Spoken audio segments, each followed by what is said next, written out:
Okay, it's 4 o'clock, and so at this time, we'll call to order the March 7th, 2016 meeting of the Salina City Commission. And we'll start with a roll call, please.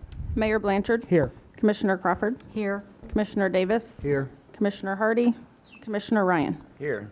All right, thank you. Would ask that at this time, all who are able to stand and join in the Pledge of Allegiance and in a moment of silence.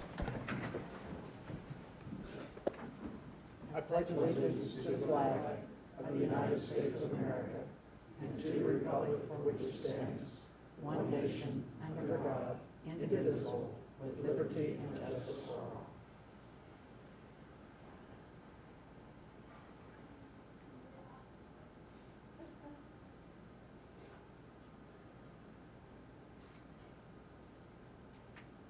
Okay, thank you all very much.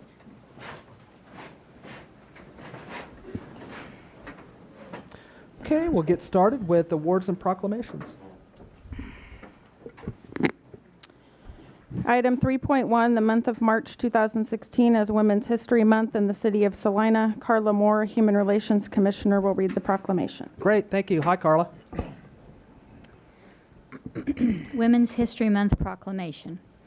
Whereas American women of every race, class, and ethnic background have made historic contributions to the growth and strength of our nation in countless recorded and unrecorded ways, and whereas American women have played and continue to play a critical economic, cultural, and social role in every sphere of the life of the nation by constituting a significant portion of the labor force working inside and outside of the home, and whereas American women have played a unique role throughout the history of the nation by providing the majority of the volunteer labor force of the nation, and whereas American women were particularly important in the establishment of early charitable, philanthropic, and cultural institutions in our nation, and whereas American women have been leaders not only in securing their own rights of suffrage and equal opportunity, but also in the abolitionist movement, the emancipation movement, the industrial labor movement,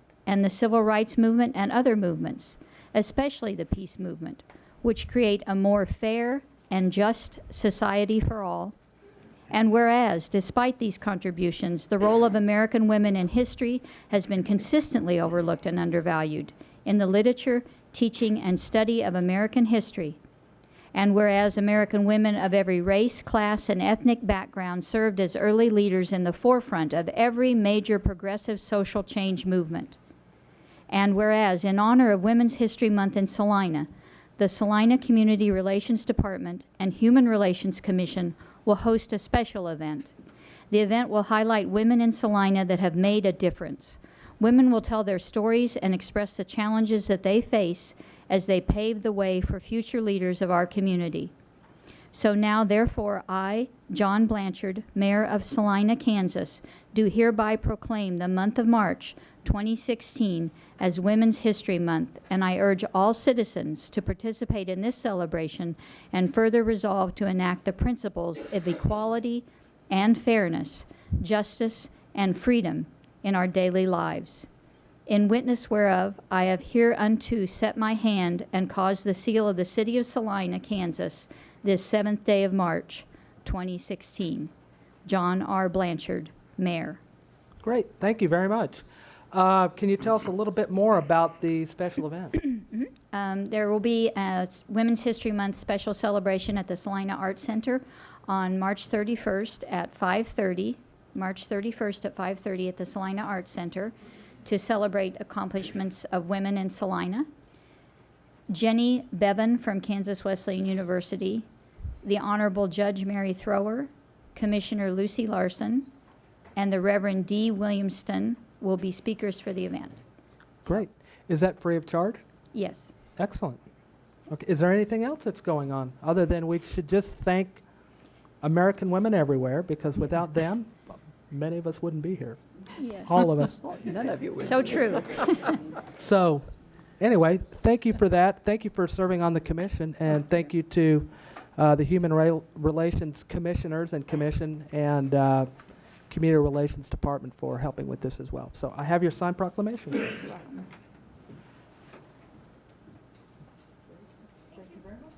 Thank you, Carla.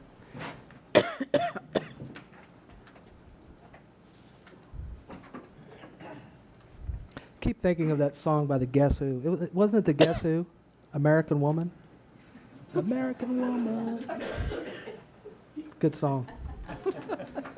Okay, we'll move on now to Citizens Forum, and this is an opportunity for anyone to come and speak on any item that is not on today's agenda. And we would just ask that you limit your comments to 5 minutes or less and give your name and address when before speaking. And so thank you. Mr. Mayor, Commissioners, Kevin Royce, Fire Chief. Good afternoon. Good afternoon. It's my pleasure to be here today. On February 13th at the annual Kansas Emergency Medical Technicians Conference, the Salina Fire Department was recognized as the Ambulance Service of the Year. This is awarded annually. The award's given in recognition to the ambulance service that is shown to deliver the best emergency care in their community. The Salina Fire Department continues to strive to provide the highest level of evidence-based pre-hospital medical care. Dr. Sean Harrington, MD, serves as our department medical director, works closely with our department and improves all protocols and procedures performed by the nearly 90 dedicated EMTs and paramedics in our community. We're extremely honored by this recognition. Wish to thank the Kansas Emergency Medical Technicians Association for recognizing our efforts. And real quickly, I'll read the nomination letter, which was by another fire department, which is kind of unusual. It was from Concordia Fire Department, Chief Voss. Said, I would like to nominate the Salina Fire Department for Service of the Year. Salina Fire is a department that all departments in the state should try to strive to model. In 2015, Salina Fire Department ran nearly 9,700 calls, with 6,700 of those being EMS related. They also always make time to help with our paramedic students. The students that come out of the Salina Fire program are some of the best in the state. Salina Fire is a very active Region 4 EMS Council, as well as the State Board of EMS. Salina Fire is always there to help in any service that any attendant needs. As one of their recent students said, the Salina Fire Department is very proactive and excellent in teaching all new treatment methods, such as the pit crew CPR. I feel over the years, Salina Fire's earned their excellence to be named Department of the Year. Just like to recognize the department. So, Great. Thank you very much. Well, thank you. And congratulations to Dr. Harrington and the 90-plus EMTs and EMS staff and the Salina Fire Department as a whole. I mean, we're very well served. We know that through being accredited and all the other things that the department's gone through. We just we thank Chief Boss at Concordia for nominating, but I think that being recognized in that manner by your peers is a pretty special thing. So it's great to have that, and we certainly appreciate all the work that you do in the community. Thank you very much. Yep. Mayor, just add a little to that. About I'd say probably 9.5 years ago or so, that we had a goal, an operational goal, that we wanted our Salina Fire Department and EMS to be the best in the state. And sometimes you want to be the best. You should always strive to be the best, but it's sometimes hard to figure out what your benchmarks are and all that. I think clearly there's one right there. That gives us a very, very good indication of where we are with our EMS function. And as you mentioned, a lot of folks get a lot of credit over there. They've done a heck of a job, and they serve the community very well. Great.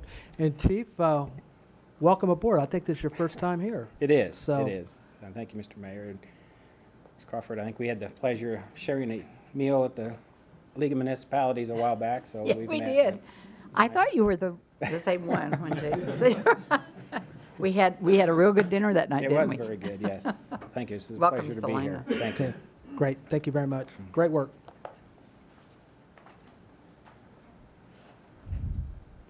Okay, someone top that. Citizens Forum. Okay, seeing no other citizens' comments at this time, we'll move into the consent agenda. Real quick, Mayor, before we do that, it might be a good time to add item 8.3 if you'd like to go ahead and get that out there. That way everyone Okay. is aware of it. Okay, item 8.3 was delivered while we were in our study session, I believe. And so I would entertain a motion to add item 8 8.3, to consider ordinance number 16-10827 to today's agenda. So moved. Can I have a second? Okay. I have a motion and a second to add item 8.3, considering ordinance number 16-10827 to today's agenda. All those in favor? Aye.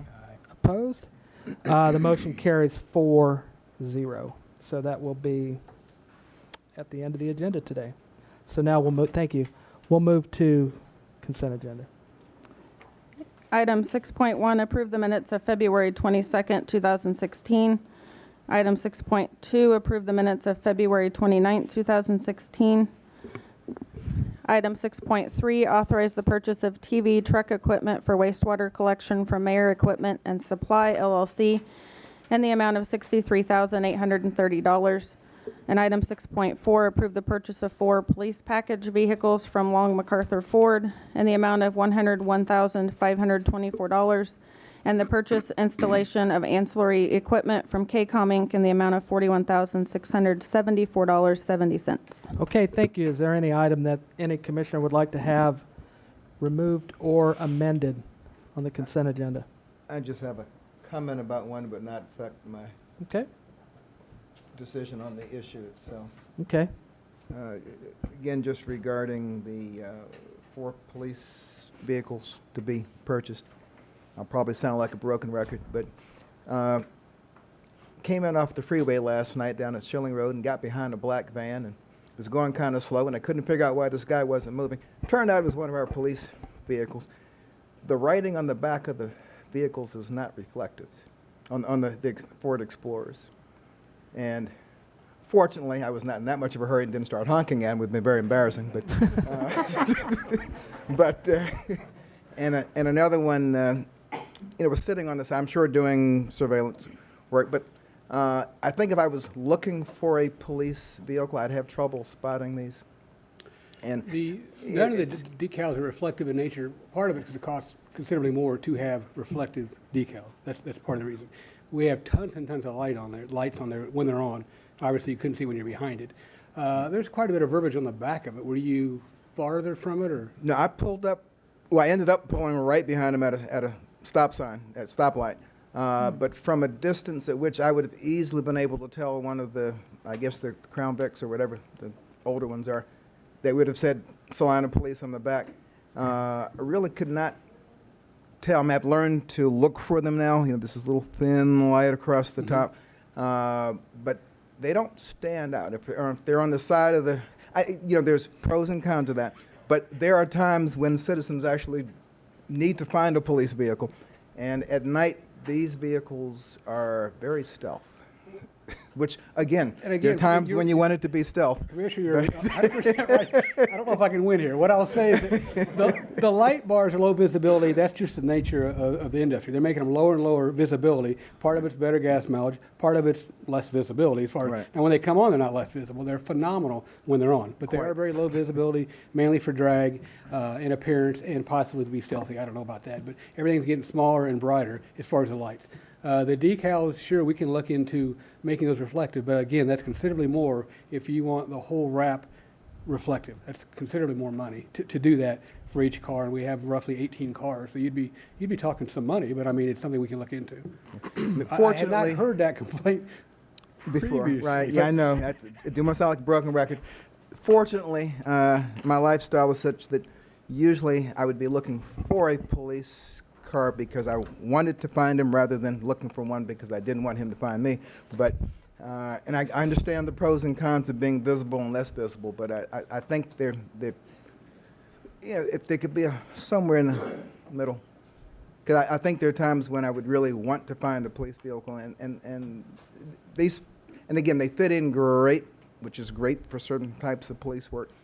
But if I was really looking for a police vehicle, I found these hard to find. And certainly, I take. But are you like thinking some huge white that says police on it? I don't mean obnoxious. No, just something- even if the letter Salina Police, if they were just outlined in something reflective.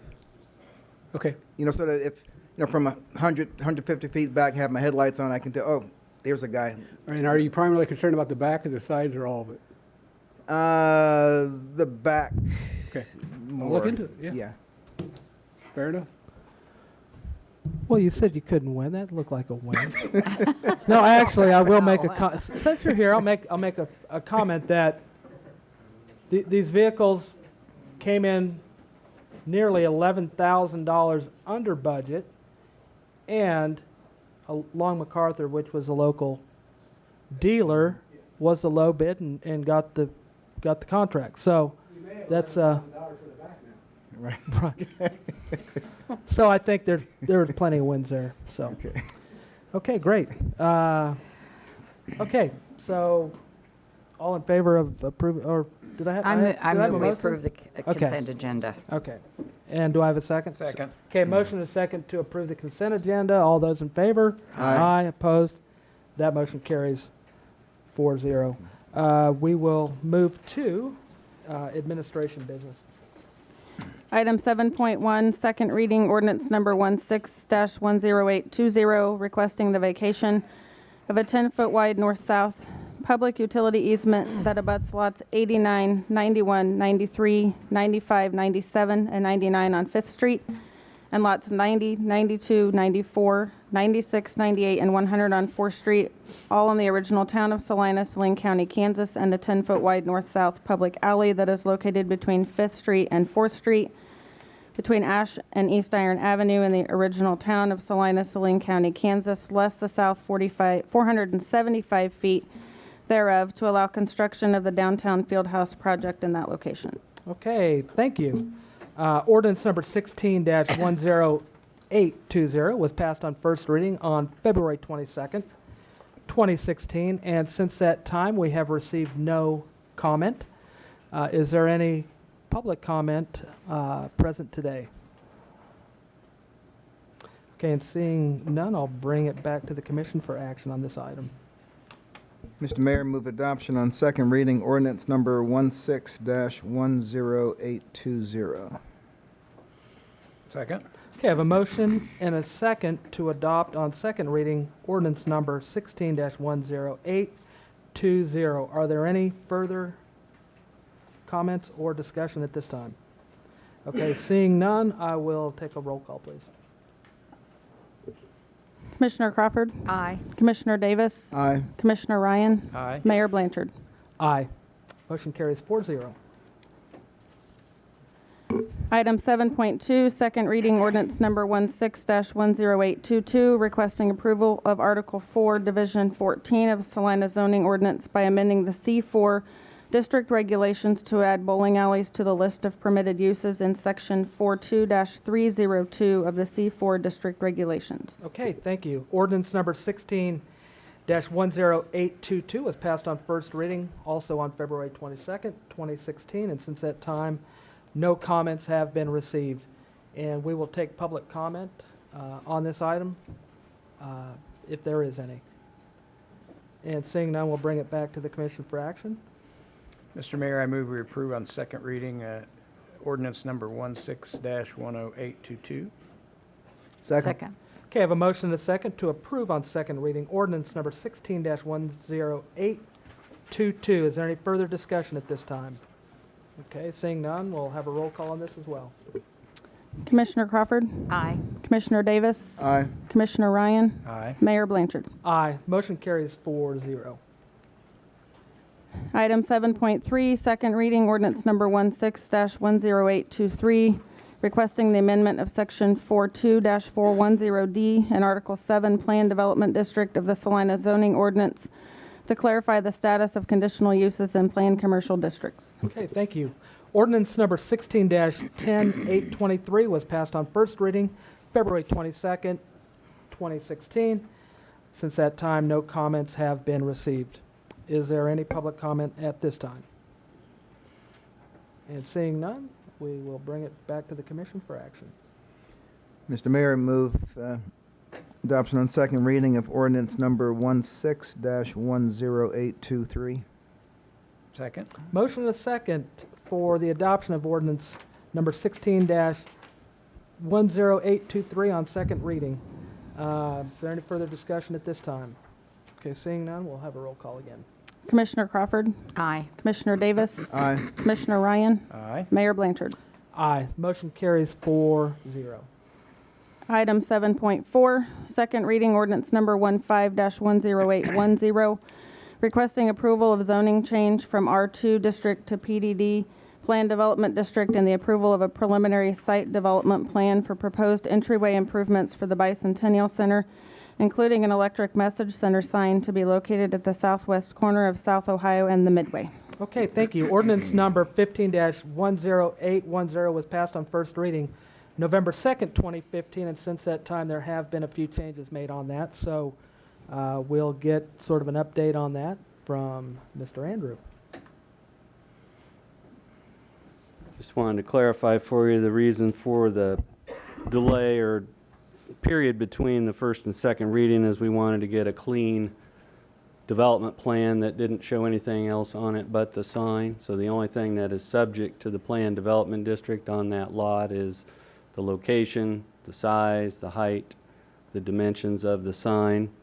And so there were some of the other drawings we had showed sidewalks and landscaping and different things like that. That is not part of the planned development district, so now we have a clean drawing. And so the sole purpose of doing the planned development district was the sign, and we have a drawing that depicts all those things. And then the ordinance was modified to incorporate the requirement to have an 11-inch shield around the outside to block the light spill. And so that is the primary change since your first reading. Okay. And just a quick question, if anybody else has a question too, they can ask, but this was pretty much directed just towards the zone, from the zone change from the R2 to Correct. the public. Okay. To the public use district. The sign that was proposed did not fit neatly within the public use sign limitations, so the planned development district was to create a customized district specifically for the entryway sign, but not for anything else. Okay. Super. Any further questions for staff? Nope. Okay, seeing none, we'll take public comment at this time. Okay, and seeing none, we'll bring it back to the commission for action on this item. Mr. I'm- Mayor, Madam, be my guest. Madam, how about that? Yes, Mayor, may I move on second reading ordinance number 15-10810, requesting approval of zoning change from R2 district to a PDD, and approval of a preliminary site development plan for proposed entryway improvements for the Bicentennial Center, including an electronic message center sign to be located at the southwest corner of South Ohio and the Midway. Second? Okay, I have a motion and a second to approve on second reading ordinance number 15-10810. Any further discussion at this time? Just have one quick question. The development, talking about a PDD, the actual development plans for the sign itself included a series of landscaping. Will that be taken up in a completely separate item, or what does that? What does the plan for the sign and then the landscaping that is surrounding it? What will that look Yeah, like? the PDD addresses specifically the footprint for the sign, but we have your guidance from the last meeting where you were talking about, as Dean mentioned, the spill effect of the light and so forth. That's and the sizing that's included there. The landscaping, I'd have to defer to Dean, but I believe there's a two-phase approach to this. There's a current phase, and then there's later, on a presumption that you may have a river improvement there, there's somewhat of an expanded phase, but I believe there's significant landscaping included in the first phase. To my knowledge, I'd have to look at either Dean or Mike, but I'm quite sure I recall that from the last time that it came in front of you. The public use district does require landscaping for projects, and we would simply apply our landscape and xeriscape planting list to what they have proposed there, but that would be done at a later phase as part of the development but it wouldn't be directly tied to the planned development district because it hasn't been fleshed out yet. Okay, great. And then what is just for information purposes, when will construction maybe get started on putting that sign in? They are really starting to work on the project aspects right now, but I believe there's 3 pieces to the full Bicentennial Center project left, and they were talking about that time frame being probably towards the end of the season of the Liberty, which is into June, I believe. But the sign, I'd have to look. It might be able to be accelerated beyond or accelerated from that point. But I need to confirm whether or not that's what they're looking at, because at the last that we checked, all 3 pieces were at the same time. But that won't be as disruptive as other aspects of the project that are in the building. So, Great. there we go. Due to the time frame of the lead time on the sign, it had a rough start time for the work at the end of June, but not completed until the beginning of September. Okay, So And- starts pretty close to the same time as the other projects. Right. In fact, the synchronization of that timing was a consideration since they're still part of the construction manager at risk and owner's rep process. So we're trying to make sure that we're synchronizing those for the contract purposes. okay, great. Yeah, I just would anticipate some curiosity as to when people might start seeing something happening there. Okay, great. Have a motion and a second for the approval on second reading. And so we'll get a roll call, please. Commissioner Crawford. Aye. Commissioner Davis. Aye. Commissioner Ryan. Aye. Mayor Blanchard. Aye. That motion carries 4-0. Item 7.5, resolution number 16-7331, authorizing the mayor to execute an engineering design services agreement with H.W. Lochner Incorporated for the Country Club Road improvements. Great, thank you. Mr. Stack. Thank you, Mayor and Commissioners.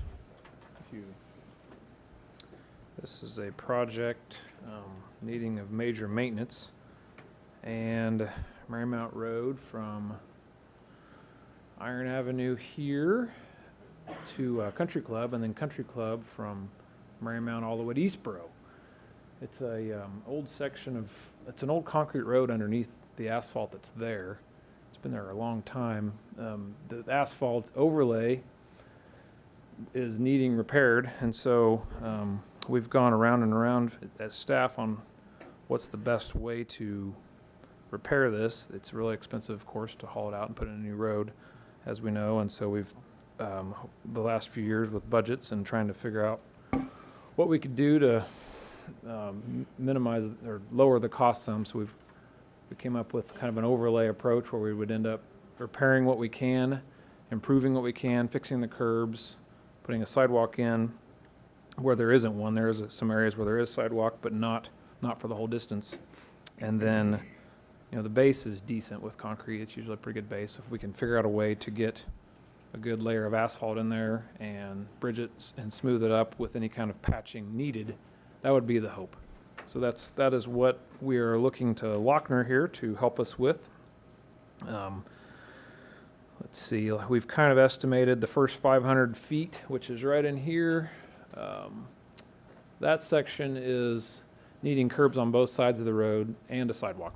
Nothing exists there, and so we're hopeful to connect the sidewalk from the south along this Marymount side. We've talked with Mr. Mars there, and it's a fairly steep hill, but the road's also excessively wide, so we're hoping maybe with balancing the width and the grades and getting a sidewalk in there could work, which would get pedestrians to the Marymount area and the Country Club there. And then there is a sidewalk on the south side of Country Club Road for maybe half the way. It stops at Overhill, so Overhill here we need a new sidewalk, and then from the park up here to Marymount, basically Marymount College, or the old Marymount College. So those are the areas we'd look to put in a sidewalk where there isn't one currently, and then fix a lot of the curbs that are in there. So that's what our scope is about. Looking to construct this in 2017. We did request proposals in 2014. It's been a while. This one has been shifted over the years from, as some of our projects have increased, Ohio and Iron, namely the two. We've had to push this one a little farther and a little farther, and yes, it's definitely getting worse and worse, so we're hoping to get to it next year for sure. And we went through a proposal process to get a consultant, and Lochner did a good job for us on Centennial Road, and it was kind of a package deal where they weren't huge projects, but they got this one as well. $84,600 approximately for the design. It's a little higher than maybe normal. It's just, that retaining wall could be kind of a structural item. We're hoping it's not that tall, but the possibility exists it could be a little taller than some of our normal just stack block walls or just typical sidewalk walls. It may have to be a structural wall or more of a structural wall as Dan, well. where will the wall go? I don't, Right there on it'd be the Up west against side. the Marymount properties? Yep. Yep, there's a there? bunch of bushes there right now. If you drive there, you'll see the bushes, and it's a really steep slope, Oh, basically. I know it is, yeah. So I we're travel trying- that nearly every day, but what I can't figure out is, I mean, 84,000 for design seems, I mean, that road's been there forever. I can't understand why it costs so much to design that road. It's already there. Dan, what's your budget for it seemed like the project? And I know the curb in there. $1.1 million construction project, so that's about 8%. Yeah.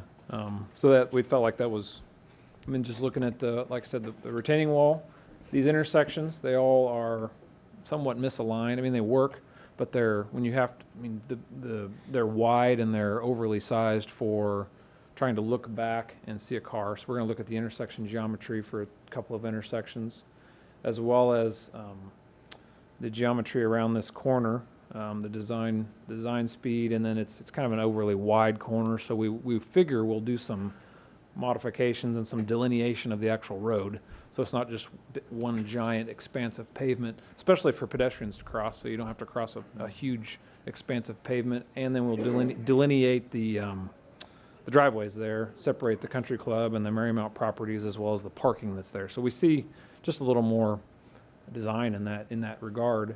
So yeah, there's just more to it than trying to match existing grades. It's a rehab project, so those are typically 8% is, I don't flows too bad for that.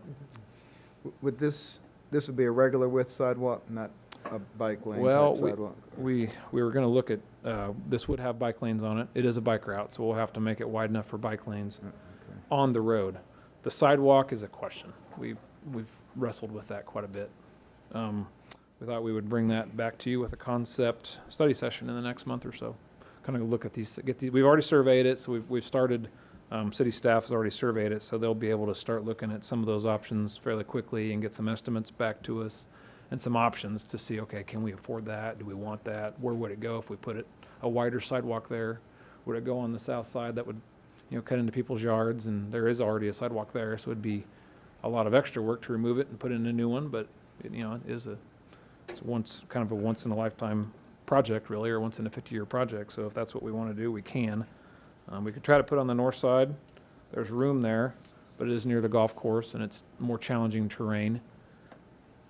I don't know how people like walking next to a golf course with no net. It's just, I'm not that good of a golfer, so you have to be careful about that. But I don't know, maybe those odds are low. I don't know, but it's just, we thought that with the bike lanes and a sidewalk, we have a 5-foot sidewalk on Marymount, and it's used quite a bit. It seems to work out there. But Now, there are times when cars park on the, Mhm. I guess that would be the north North side. side, right? Mm-hmm. So the curbs now will eliminate that possibility. Now you can drive over them, and we weren't positive we were going to add a curb the whole way. That's an item that, it doesn't have one now. It's got a good edge on it. We could add curbs, but you don't necessarily have to. We were going to look at what would it be if we didn't add curbs, because it's 3,100 feet of curb, and it's a cost. So we could make it look nice without a curb or with a curb, but we haven't quite made that call yet. Dan, But either way, they'd probably want to keep some of that parking just for the overflow events that they have. Yes, I would sir. presume, though, if we put curbs, we really wouldn't want to have people get in the habit of driving over the curbs. You wouldn't want So that to. may be a factor in It may the be use of it when we have those They might, conversations but as they well. shouldn't, yeah. Not very good for their car. No. No. We No, can or put, for the we can put curbs. rollover curbs. I mean, that is an option, so you can Right. drive over them. Just mountable. Is there a pump station there at the north end of that park? Is that going to There get is. involved in the? Yeah, it is. That's a design consideration as well. I think it's a fairly new pump station. Is that a new one, Martha? One that's been replaced? No? I was thinking. Worked on. Not new, but it's been worked on. So it's, we're going to have to park, clean up some of that area in there. And I think a sidewalk and some new curb in that area really dress it up quite a bit. How long a project is this? 3,100 feet approximately? No, I mean, Oh. how long will construction? Looking like a true engineer. Yes. How long How is long this will it project? How long will this take? We think this would be a shorter construction season than Centennial. Centennial's a haul out and put in a new road. This one, we'd think it's a major maintenance, but it's an overlay, so those just take less time. We're thinking 3 to 4 months. Is it a one lane at a time phasing, or, because my only Possibly. concern would be, and I'm sure you work it out, but two Mhm. things. One is the country club access in and out of that, well, the whole thing. Mm-hmm. And the other one is that it looks like they're doing the Eastboro intersection as well, so people that are clear down, well, Past that. they're east of that are Mhm. going, where would they, Where would they come in? where would the Holmes It's a Road? detours long be? detour. It'd probably be Simpson Road in that case. So that's a long detour. We weren't sure what we were going to do with the intersection, so that may be a phasing challenge that we have to keep it open, some section at a time. That's a good point. Okay. If we go that far. So it's another thing too to figure out what are our limits, because you kind of run into a ditch road at that point. Right. So it's Is we'll there have- some place, the county was supposed to fix the railroad yeah. east of there, Mm-hmm. and it's not fixed. I mean, I think they did something to it. It's a little bit better, but it really, that whole area, of course, I know we're not responsible for that, but makes a difference when you try, if we're gonna have a nice road there, it'd be nice to have your car not beat up when you go to the railroad tracks Yeah. on further east. Well, There's a lot of truck traffic that comes up that way. Mhm. You thinking route that down Simpson and then they're gonna Simpson, come all and the we were way around thinking- Marymount? We were thinking North Street. That would be the main Yeah. route here. That's a challenge with the county because I think they've signed North Street as no trucks. So that would be have to work something out with them because, I don't know what else we'd do. I guess Simpson to Old 40 would be probably the best truck route. We thought local traffic, we'd probably do it, and we've thought about sections. So we'd do this section, which is the major maintenance section first. That's curbs on both sides, a retaining wall and a sidewalk. That's probably the biggest section. And then the section from here to here would be another phase, which keeps access to the country club, via this way for a while. If you're just closing it right here, you can get to the country club on, Crestview and Little Park Road there. So that would keep access there. And then when we actually did this section, then access would be through here. So we felt like we could keep access to the country club pretty reasonably on this project. But as far as truck traffic into town, that'll be a good topic we're gonna have to look at here pretty quick. All right. Any further questions for staff? When would it start? We're Looking it's at 2017, but when? 2017 construction, and that's, Early?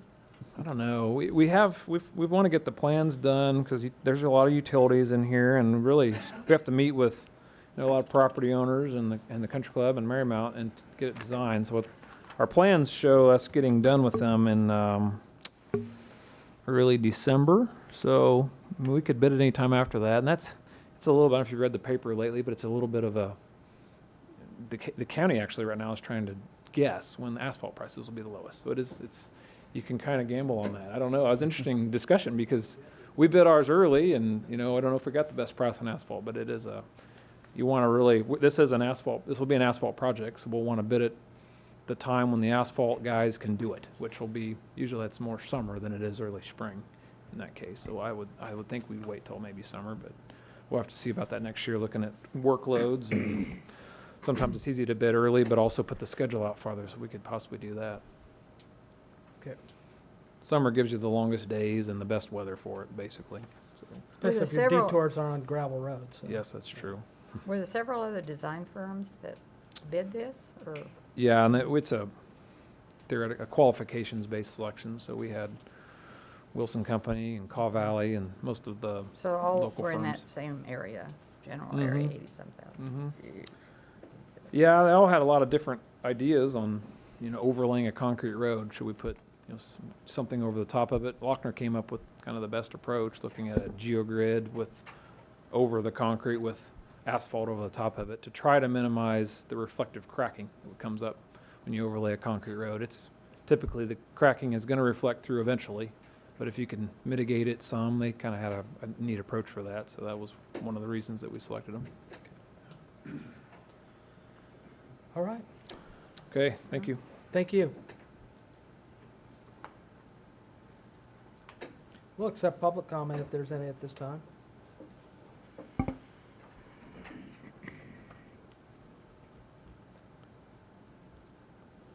Okay, seeing none, we'll bring it up for action. Mr. Mayor, I move we approve Resolution 167331, authorizing the mayor to sign a contract for engineering design services with Lochner, Inc. For Country Club Road Improvements City Project 63143. Second. Okay, have a motion and a second to approve resolution number 16-7331. Is there any further discussion at this time? Seeing none, all in favor? Aye. Opposed? That motion carries 4-0. Thanks. Item 7.6, resolution number 16-7330, adopting the 2016 to 2020 capital improvements program. Okay, great. Mr. Franz, now no one can take this project out since we've... Leave this one alone. Mr. Franz. Mayor and Commissioners, thank you. It's time now to adopt the 2016 to 2020 capital improvement program budget. We covered much of this in concept at a study session, I believe, in December, and we've been working on it off and on, along with lots of other stuff since then. It's now ready. The plan has been reviewed by the Planning Commission. They did attach their resolution that they adopted in connection with that review. This is a fluid plan. It invariably changes as we're working on it and throughout the year, and so you kind of get used to that. But it's not set in stone necessarily, although by and large the outline of the plan has always remained fairly stable. One significant change that's been made to the plan this year since we first reviewed it is we have moved the community field house from a further review status to a 2016 project. That did have a modest effect on the proposed tax levies for the bond and interest fund starting in 2018 through 2020, not 1920 like it says in the blue sheet. Apparently I was wishing for the flapper era or something. Water and sewer projects proposed in the plan have been incorporated into the 5-year rate study, which again we ran through the City Commission review and adoption in December. Cash finance projects in the plan assume that the amounts of operating cash for capital improvements remain relatively stable over the next 5-year period. And finally, a material portion of the financing is made available through the special sales tax, which as it stands right now sunsets in mid-2019. The sales tax performance, the sales tax portion of the fund is pretty much spoken for by the various projects between now and 2019. Action at this time would be to pass the resolution adopting the 2016 to 2020 capital improvement program budget. And the Commission may, of course, make any final changes that you would deem to be prudent at this time. Okay. And I would stand for questions. All right, questions for staff? On the community indoor field house, the funding source listed here is $4.5 million. It is listed as $4.5 million in terms of our contribution, with another 4.5 coming from the private sector. Sorry. If the total price is more than $9 million and some of the additional bonding authority has to be utilized, how does that affect? That would have the, like I said, the plan is fluid. Right. That would, if we have to issue more bonds, that would affect the future tax levy to some extent. Was any, off the top of your head, figure if we had to bond up to the entire amount of, memory's failing, is 7 or 7.5? Yeah, Seven. Commissioners, a couple things to think about when we're referring to the tax levy. That's an assumption you can't absorb, but the tax levy is just an internal allocation of the tax levy we have. If you can't do all things with it, then you have to consider changing it, but that's pretty far out. What we wanted to be sure, when Rod asked this question, we said, let's reflect it with the information we know is certain today. and that's what we did. So what happens is let's say the facility comes in a little bit higher, there may be some other funding source, it may not be city budget at all, whatever it is. If there is, and we feel that it makes sense to bring this back to you and do a quick amendment, we'll bring it back and do a quick amendment to reflect that, whatever the cost might be, and also the funding source. Yeah. I would add that if you look down to the cover matter on the plan itself, it does reference that 1 mil is equivalent to about $4.5 million in improvement over a 15-year term. The field house is projected at 20 years, so, you know, it would be somewhat less than that. You know, essentially $1 million change would be about $250,000, would be a rule of thumb. I hope that answers your question. Very well, thank you. Well, when looking at these, the levy rates, and it takes that quarter jump in 2020, because they're 7.0 straight through, starting in 2016. Historically, where does that 7.0 rate with, say, if we go back 20 years? Back in the, as far as I can remember here in Salina, in the late 1990s and early 2000s, it was probably about 5 mils. It declined to about 4 mils at one point. If you look back even further, though, to the 1970s and 1980s, it was sometimes as high as 8 or 8.5. In other words, it has fluctuated a bit over time, depending on cash from other sources. In the late 1990s and very early 2000s, primarily the late 1990s, we had a good cash flow coming in from the sales tax at that time. It wasn't all taken up by other items that have now grown, and so we were able to contribute. For example, on the Magnolia Overpass construction back in the late 90s, I believe we contributed $500,000 in cash to that project, which helps keeps the future mill levy down. So it kind of depends on the other circumstances in the community at the time. Right now, we are stressed to cover operating expenses with our normal resources, and so we're unable to contribute cash to some of these capital projects like we did during that period of time. Okay. And is that 0.25 jump in reflective of anything in particular? I mean, it's not necessarily the field house funding, or Probably can't. Well, is it? it happened, it occurs when I factor the field house into everything else. Okay. But yeah, you can't really say that's the field house. There's a lot of other things in the plan too that might adjust between now and then. right. But I mean, just in the sense that was added to the plan. Did we in any way take anything out, or does the sub-CIP last? I did not remove anything from the plan at that point. Okay. Yeah, Commissioners, that's an assumption based on, of course, the cost of the projects, how they're funded, cash versus debt service and so forth, the availability. And you could look at that a lot of ways. You could say, rather than look at it from a levy rate perspective, you could just say from the general fund, which is a tax fee-supported fund and so forth, you could look at it and say, okay, 7 mills, 1 mill is worth about $420,000. 420, So you're looking about, what, $3 million? 450,000. Roughly, your capital improvement plan is supported by about $3 million of tax-supported funds. That's another way of looking at it. We always like to convert it into that. It goes back to the old budgeting laws that may come back again. Quite honestly, when the state had different budgeting laws, and so you would set certain things out over here and show the mill rate. You would actually say, kind of show a mill rate as attributed to it. And so when you look at this, one project coming in under budget, and you could carve that out in a heartbeat. Interest rates being higher, and it could be 7.5.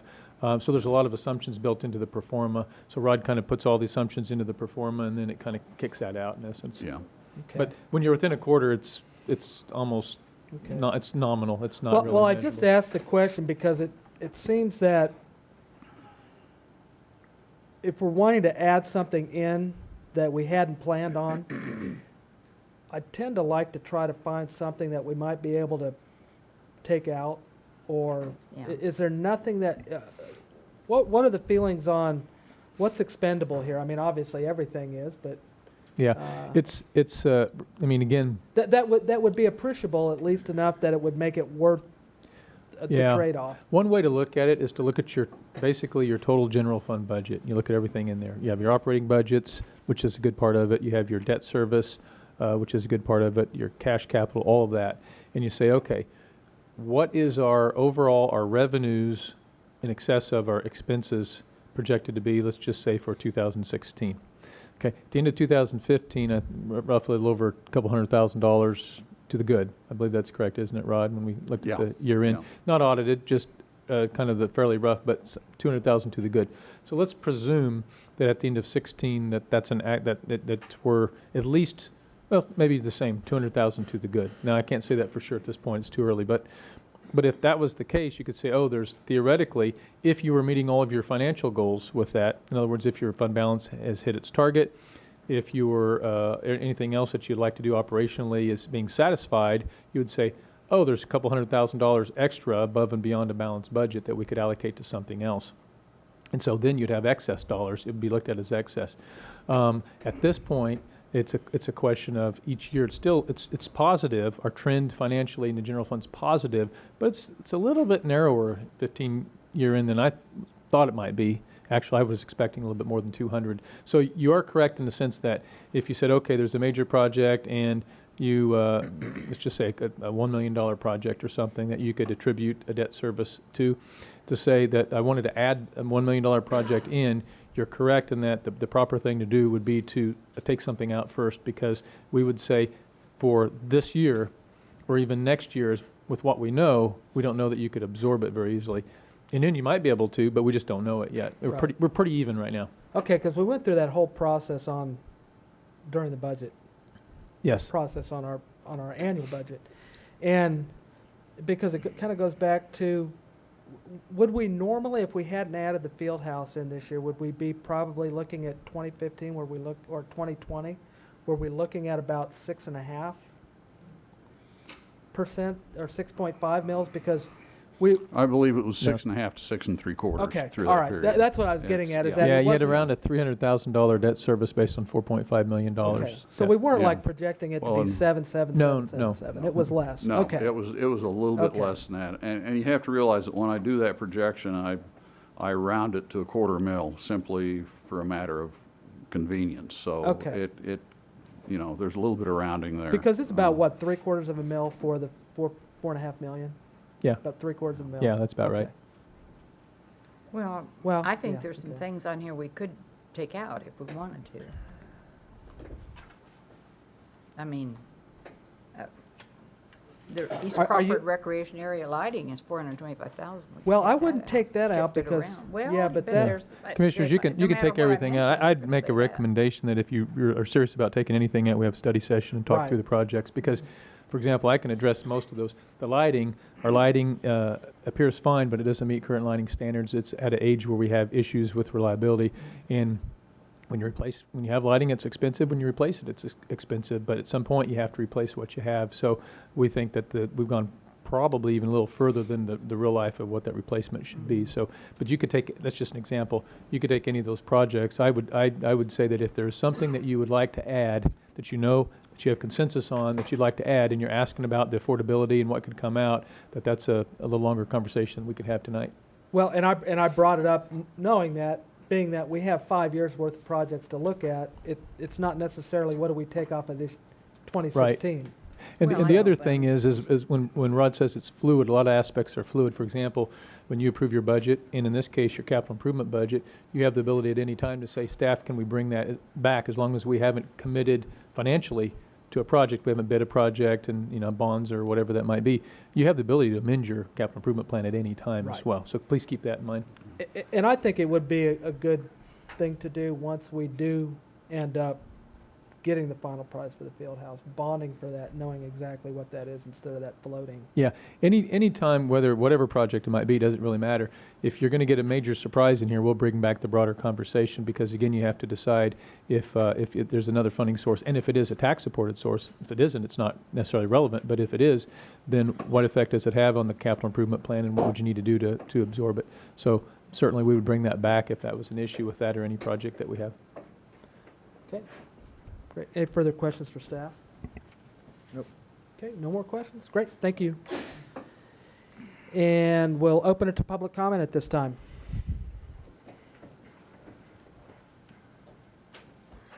Okay, and no public comment at this time, and we'll bring it back for action. Mr. Mayor, I move we approve resolution number 16-7330, adopting the 2016-2020 capital improvement program budget. Second. Great, thank you. I have a motion and a second to adopt the 2016 through 2020 capital improvement program budget and approve resolution number 16-7330. Any further discussion? Seeing none, all in favor? Aye. Opposed? Motion carries 4-0. Item 7.7, resolution number 16-7329, establishing and amending fees in the comprehensive fee schedule related to emergency medical services. Mr. Franz again? Mayor and Commissioners, we periodically will evaluate our EMS fees in comparison to cost of service as well as what our reimbursement rates are from various third-party providers. And mostly, you know, the bulk of that is handled through Medicare and Blue Cross Blue Shield with the EMS service. And we try to set our rates to where we can recover the maximum amount they will pay, but not set them so high that it transfers disproportionate cost to those who don't have coverage. In other words, we try to keep it pretty reasonable and fair. And there are a couple of items in the fee schedule that we feel need to be adjusted at this point, and we have recommended that we do so. Revenue collected from this source in 2015 was about $1,850,000. That recovers about 2/3 of the expenses, maybe a shade more than that. The remaining third of the expense is recovered through a countywide mill levy that Saline County levies on behalf of the service.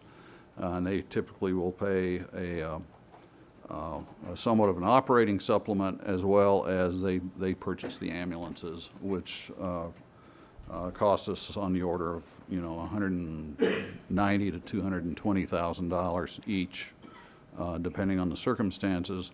And then there's also ancillary equipment that has to be replaced from time to time. I can attest that that stuff's not cheap. You know, it is, medical equipment is very, very sensitive, and it is pricey to replace. We did make one change for standby services in that we now have one event in which we've been requested to provide standby services, and it requires not only the ambulance unit and a crew, but because of the logistics of the location, we require basically an ATV type vehicle with a second crew to be able to go in and recover somebody if an event should happen. And so we've made an adjustment to the fee for that to accommodate some of the cost, at least, associated with the second crew and provision of an additional vehicle. Are those like football games? Football games, community events, you know, the car show, lead sled drag races. We normally have, you know, a unit on standby. There are others also, but a lot of them are games. This round-trip transport, is that went up quite a bit.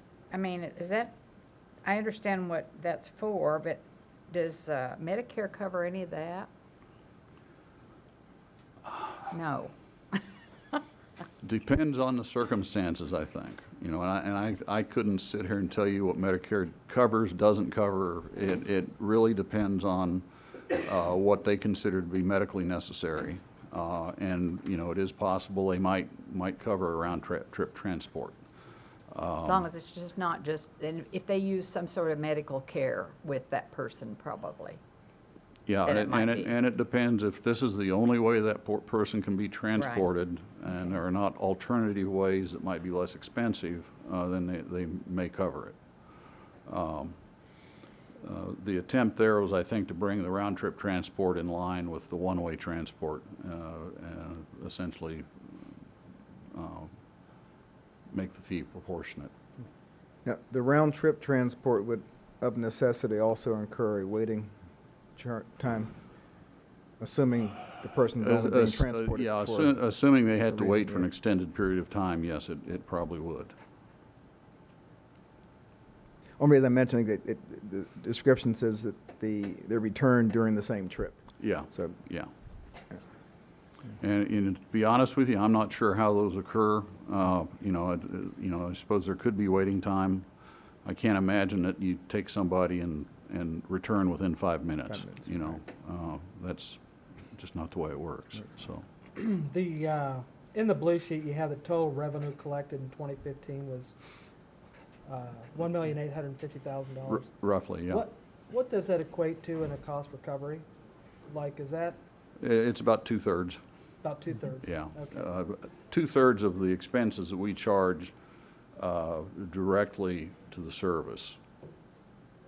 Okay. Okay. So it would not charge, for example, the availability we have to respond with rescue vehicles from the fire department and so on. That is something above and beyond what we recover through EMS fees. That's part of the fire service. It does not recover full costs of management of the system. Right. But for the EMTs, for the ambulances, for the materials and supplies we use, it's about 2/3. Okay. And how are the reimbursements? I mean, I know, and you probably are familiar with Medicaid and Medicare reimbursements and their schedules and everything, but on things like this, how are they about reimbursements on that? I mean, is the climate of those reimbursements likely to get better, worse? Is it favorable, not favorable to what we're?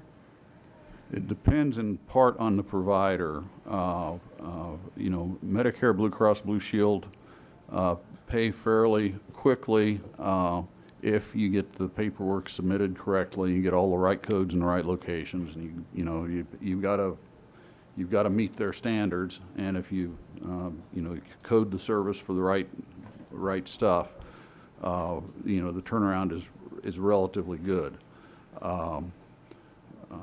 With Medicaid services, sometimes they will do a slowdown depending on how much money they've got available, and that can sometimes stretch a little bit. Private insurers, we don't have a lot of that, and I really couldn't address how they pay. But again, all the insurers, if you talk to our billing clerk, she would probably tell you horror stories about, not getting the right codes in the right spots, or having one provider requiring something different than the other one. Although that is supposed to be being smoothed out with everything's going digital now, and they're supposed to be getting some standardization in that area, and I think it is better. Okay. Because I look at some of these fees and the increases we're talking about, and they look like a lot of them are very, not just taking equipment offline, but labor as well. Pretty Yeah. equipment and labor intensive. It is labor intensive. Yeah, Okay. there's no doubt. And one thing to think about, Commissioners, when it's best for a advanced life support ambulance service like ours to do most of these, the ones in which you need that type of care, because you have good continuity of care and quality of care. That's a good thing. However, the impact to that is that when we do that, if we obviously have to back up for either have someone off duty do it, or if someone on duty does it, someone off duty has to come in and back up, because you don't want to compromise your response in your community. And so theoretically, if you didn't have anybody available off duty in an on-duty crew, one of the 4 crews had to do this, then you have one of your 4 crews way out of position. They're not going to be responding for quite some time on a transfer. You don't want to do that. But what that means is there's a cost to back up, which is exactly what you're saying. It's not just equipment, it's a labor cost as well, labor and benefit and so forth. Right. So we try to figure that in and make sure that with these rates that we're not going backwards with those rates. Keep in mind also, just like any medical provider, when you're talking about reimbursement, Medicare, any federal reimbursement, you're going to get a fraction of the actual cost. And so it's unfortunate, but when you look at the total rates, you're looking at the total, kind of the equalization of that factor in there as well. Okay. Any more questions for staff? Okay, don't see any. Thank you. Public comment at this time? Seeing none, bring it back for action. I would just like to say one thing. It's Yes, sir. you know, you look at the cost. I was sitting here figuring out the cost of a one-way ride from our hospital to KU Med. I came up with $22.35, which is still cheaper than a helicopter. But the one thing we do have here is availability of service. Very often we wait 3 and 4 hours to get patients from an hour and a half away because there's no crew in that other city, or they have one crew on duty and they can't send their one crew because they have no protection there. So we are somewhat blessed here to have the resources that we can actually send a crew out of town. It looks expensive, but when you add up what they're doing on the trip, it is expensive. And change in healthcare affects this because when you think of the capacity of Salina Regional Health Center versus maybe a small rural medical facility, and they don't have the ability to provide a level of care, maybe they could provide whatever the standard level of care was 20 years ago at that time, but things have changed, circumstances have changed, funding has changed, and so forth. They can't today, so therefore it puts more pressure on the transfer aspect of medical care. And that may likely continue because we are seeing quite a bit. Dr. Davis could tell you more from that perspective, but we are seeing more of a consolidation of medical services, at least with a hub situation with larger medical care facilities. And I get to see crews from many places, and I tell you, the guys and gals here are very well trained. This is a crack crew here in town. Well put. Best in Kansas. At least for. And that was even before they got. I'm so proud they got the award, but they're good. Okay.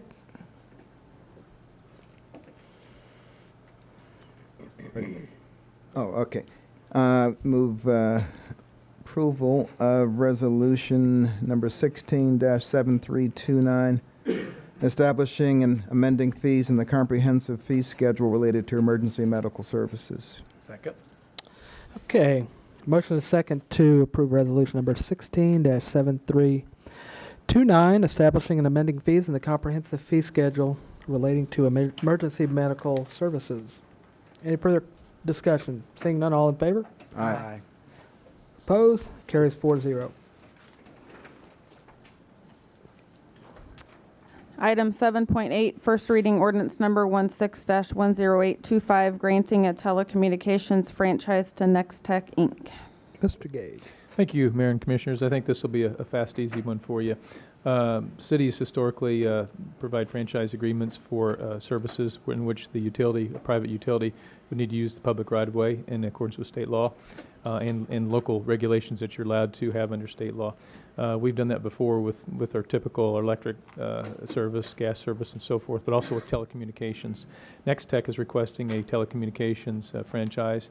The franchise fee is at 5%. We looked in light of the moving our electric to 6%, but state law limits you at 5% for that. The last one we did, which was a telecommunications, was Wildflower Communications, which is now called Zayo. The company name's changed. We have the application fee of $2,000, which is our estimate based on the time or the cost that it takes to process that. You have to be pretty close to that. We've looked. The negotiation in this case is pretty easy. NOR regulations are comfortable with those regulations. Nextech already has franchises to provide telecommunication services in other Kansas cities. Hayes, Plainville, and Phillipsburg are 3 examples of those. Again, if they get a franchise, they'll have limited or regulated access over city right-of-way for their telecom infrastructure. And because it's a pure telecommunications, it's a franchise for them to have their infrastructure and for them as a company to use it for telecom purposes. And that's typically internet and telephone.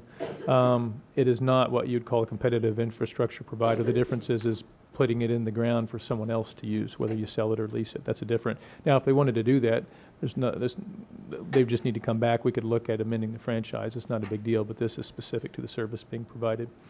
The franchise agreement is the same that's been brought in front of you for the most part before, except I think this is a little more specific about limiting the competitive infrastructure piece without coming back. But you have your typical definitions, compensation, reference to the right-of-way regulations, and so forth. The term of it would commence upon second reading and your publication of the ordinance. So once the ordinance is effective, the term would officially start, go through June 30th of 18, and after that date, then it provides for annual automatic renewals unless either party provides 90 days notice for a total term not to exceed 20 years. That's consistent with our other franchises as well. In this case, when you think of the application of Kansas law, you have somewhat limited discretion because of state law when you look at adopting or denying a contract. In particular, if they comply with the statutory requirements, then we need to look at deeming it a reasonable exercise of their rights that are given to them. And absent a compelling public interest necessitated by public health, safety, and welfare, would need to approve this. Staff, in this case, we don't see any compelling public interest that would cause you not to want to approve it. As a matter of fact, this has probably been the easiest one we've dealt with so far. Also, once it's approved, they'll have to meet all of our right-of-way management requirements. We have ordinance that deals with right-of-way management, and it talks about placement of things in the right-of-way, permitting, and the protocols and so forth. That way, we can manage the multiple entities, and if they're in the same right-of-way, we can manage that, and we can manage the technical aspect of that. So we have an ordinance that's fairly new that's been in place for a couple of years. I think a couple of years, 2 or 3 years, that we've been using for that. And they already know that they need to comply with that. So there are no issues with this. We do think from a strategic plan perspective that competition provides folks with choice and hopefully some competitive pricing as well. And that's not a bad thing. Again, from a fiscal impact, we'd be looking at 5% of the gross receipts. Doesn't necessarily mean you would see a 5% increase. It all depends on their market share. And quite honestly, it depends on how saturated the market is as well. If, for example, they come in and through competition, they're selling to people who would have bought it from someone else, you may not see any difference at all. If, because of competition, we're able to make the pie a little bit bigger because more people decide they want the service that otherwise wouldn't, then you might see some growth in it. But I don't want you to think that there's automatically going to be a 5% increase in your franchise revenue there, because there won't be. A couple options here. Approve the ordinance number 16-10825 as provided, which would allow for approval of a telecommunications franchise with Nextech Inc. Don't approve it. If you don't, obviously we'll have a lot more conversations that will need to occur here pretty soon. But if you have any questions also, comments or questions, we'd be happy to address those as well. Okay. Thank you. Questions for staff? No.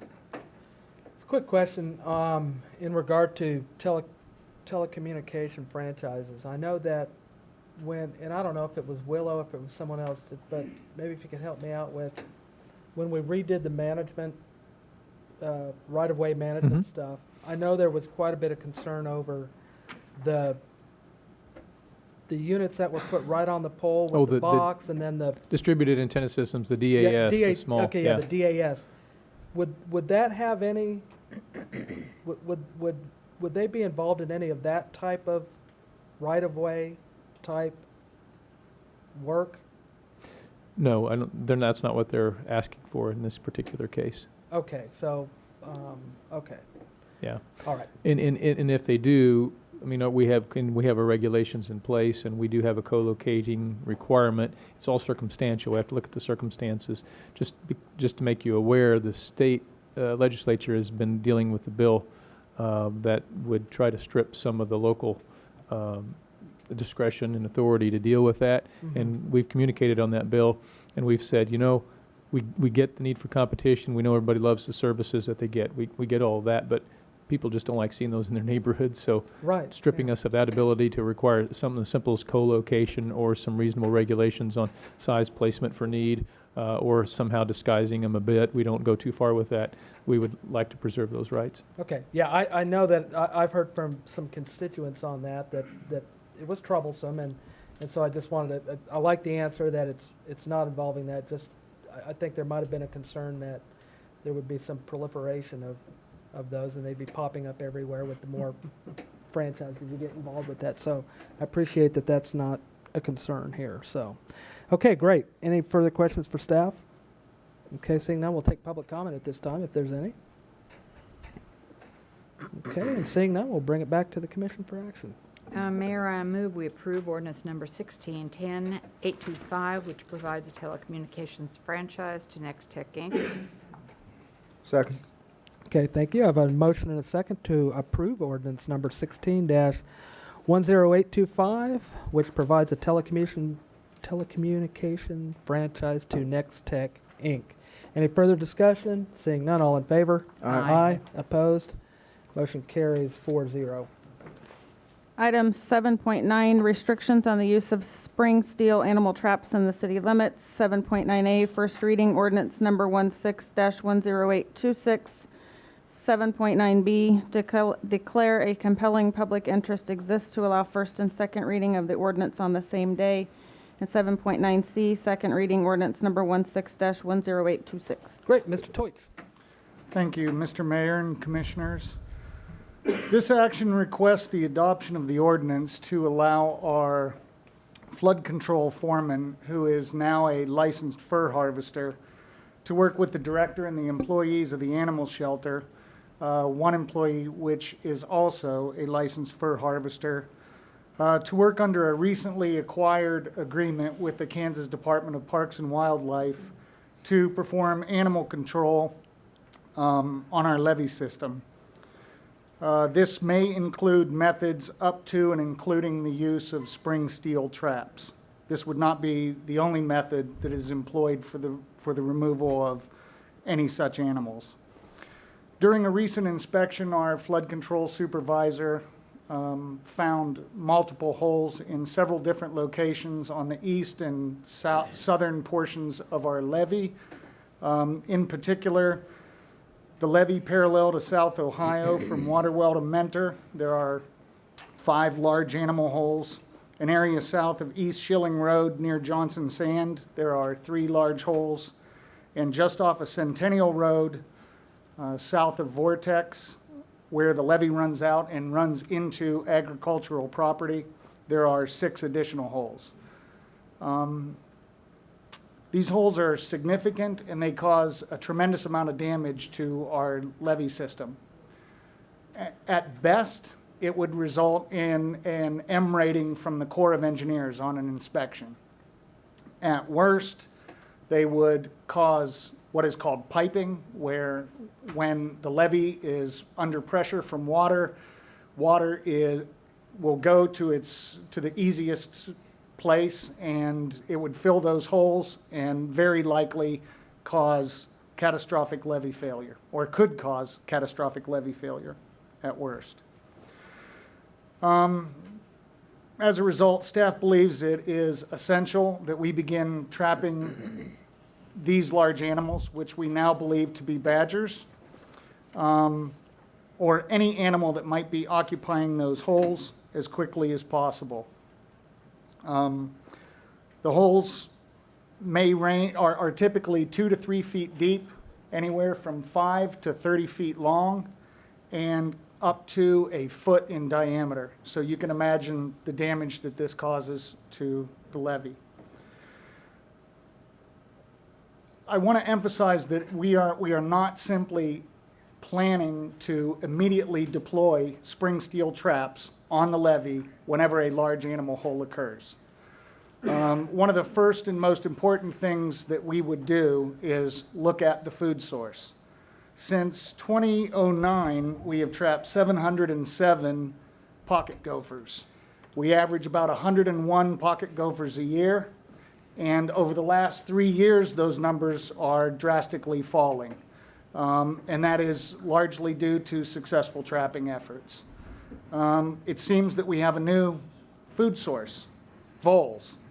And so we will have to take the necessary steps to eliminate the vole population from our levee. I've been informed, fortunately, I want to say we are also, today's been a day where we've talked about the community being blessed. We're also blessed with having a subject matter expert who has been at our disposal. He helped us develop our first rodent abatement program. Mr. Charlie Lee, KSU extension specialist and wildlife control instructor, and he has graciously came today as well in case you have any additional questions that I might not be able to answer. But he has went out to the levee, he's looked at them, he's verified the holes, and he's given us several recommendations to help us develop the plan to move forward. I also want to point out that we are very cognizant of the fact that we have people who use the levee for recreational purposes, and we want to be able to protect not only the people who use it, including parents and their children, but also their animals, dogs and cats and any non-target species that might wander into these holes. So my staff has developed a way that we think may help prevent that kind of accidental trapping of animals, and we would employ that as well.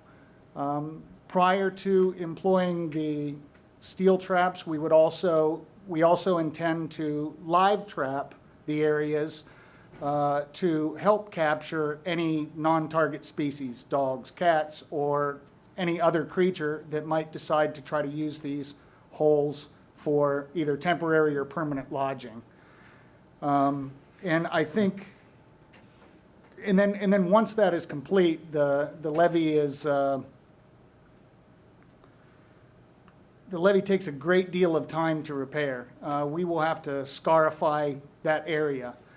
We will have to collapse the tunnels. We will have to tamp all that soil out and then roll it, and then we'll have to do moisture and density tests to make sure that the levee returns to its previous performance level. I think with that, I'll stand for any questions that you may have. Okay, questions for staff?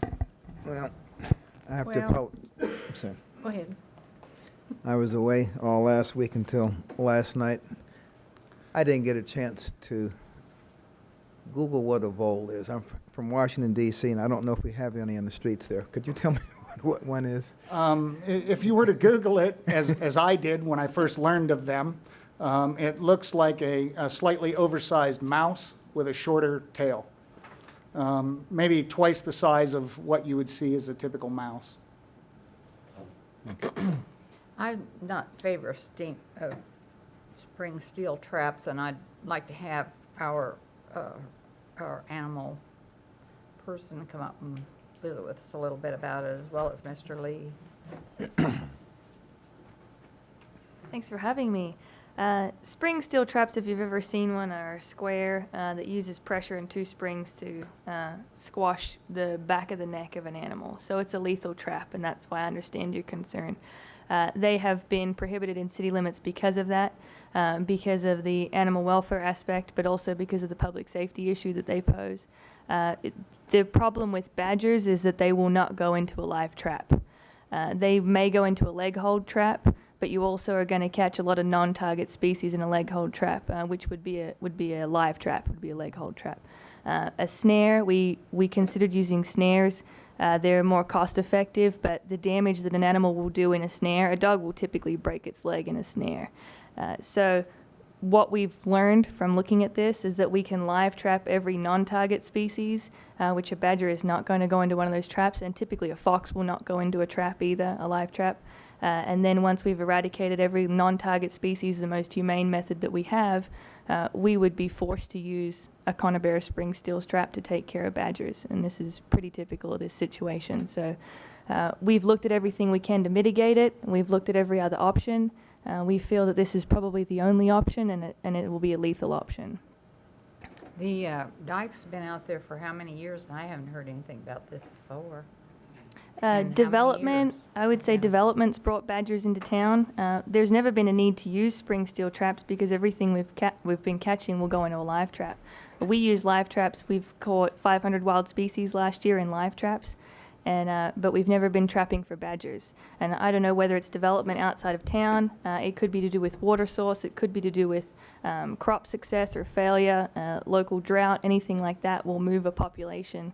And once they find a good source, then they move in. And I think that's what we've seen in the levee, is that But you it's a said success. The spring steel trap won't catch badgers, right? It will. That's the Oh, kind. it will. I Yeah. thought you said it won't. No, it will. Li- It's live the traps live won't. trap. Yeah, the live Yeah. traps. A badger's too clever to go into a live trap, and as a fox is too clever as well. So We can use the right size spring steel trap. They come in many sizes. We would use the appropriate size for a badger.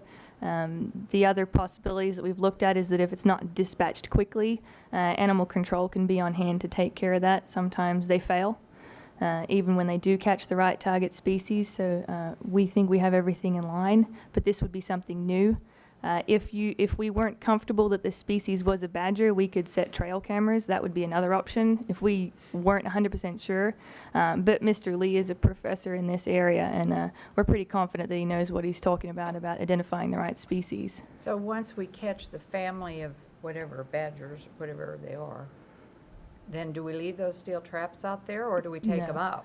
We would have to take them out. They have to be checked very often. The public safety hazard that they pose, that we would have to stake those areas, label those areas, because anybody could reach in that hole and it'd break your arm. I don't like those things.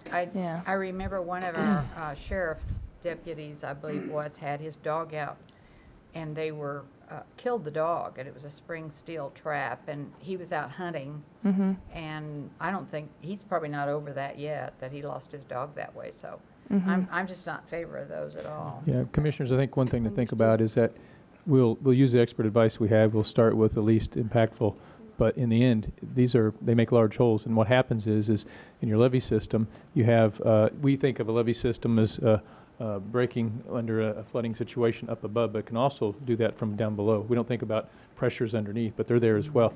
And any type of hole, especially a significant hole in there, creates an opportunity when you think about a lot of ongoing rains, a lot of saturation, a softening of it. An example of that is they don't like the trees in there because the trees die. The main reason is the trees die, the roots die, and then the live roots are solid, but the dead roots are not, and it creates a mechanism for the water pressure and to pressure its way through and get into the levee. And once there's a breach, the whole levee at that point is going to disappear, and then that's going to be the open point. You have to keep the water outside no matter what. So that's why this is kind of the ultimate approach, but we have to have the ability to do that. Otherwise, there's no guarantees. And instead of coming back with a minimally acceptable rating on our levee, the Corps of Engineers may come back with something else. And I don't know if that affects how FEMA looks at your levee, but it certainly could affect long-term the ability of the levee to protect the community from a 100-year flood, which is the most important thing that we have to deal with here.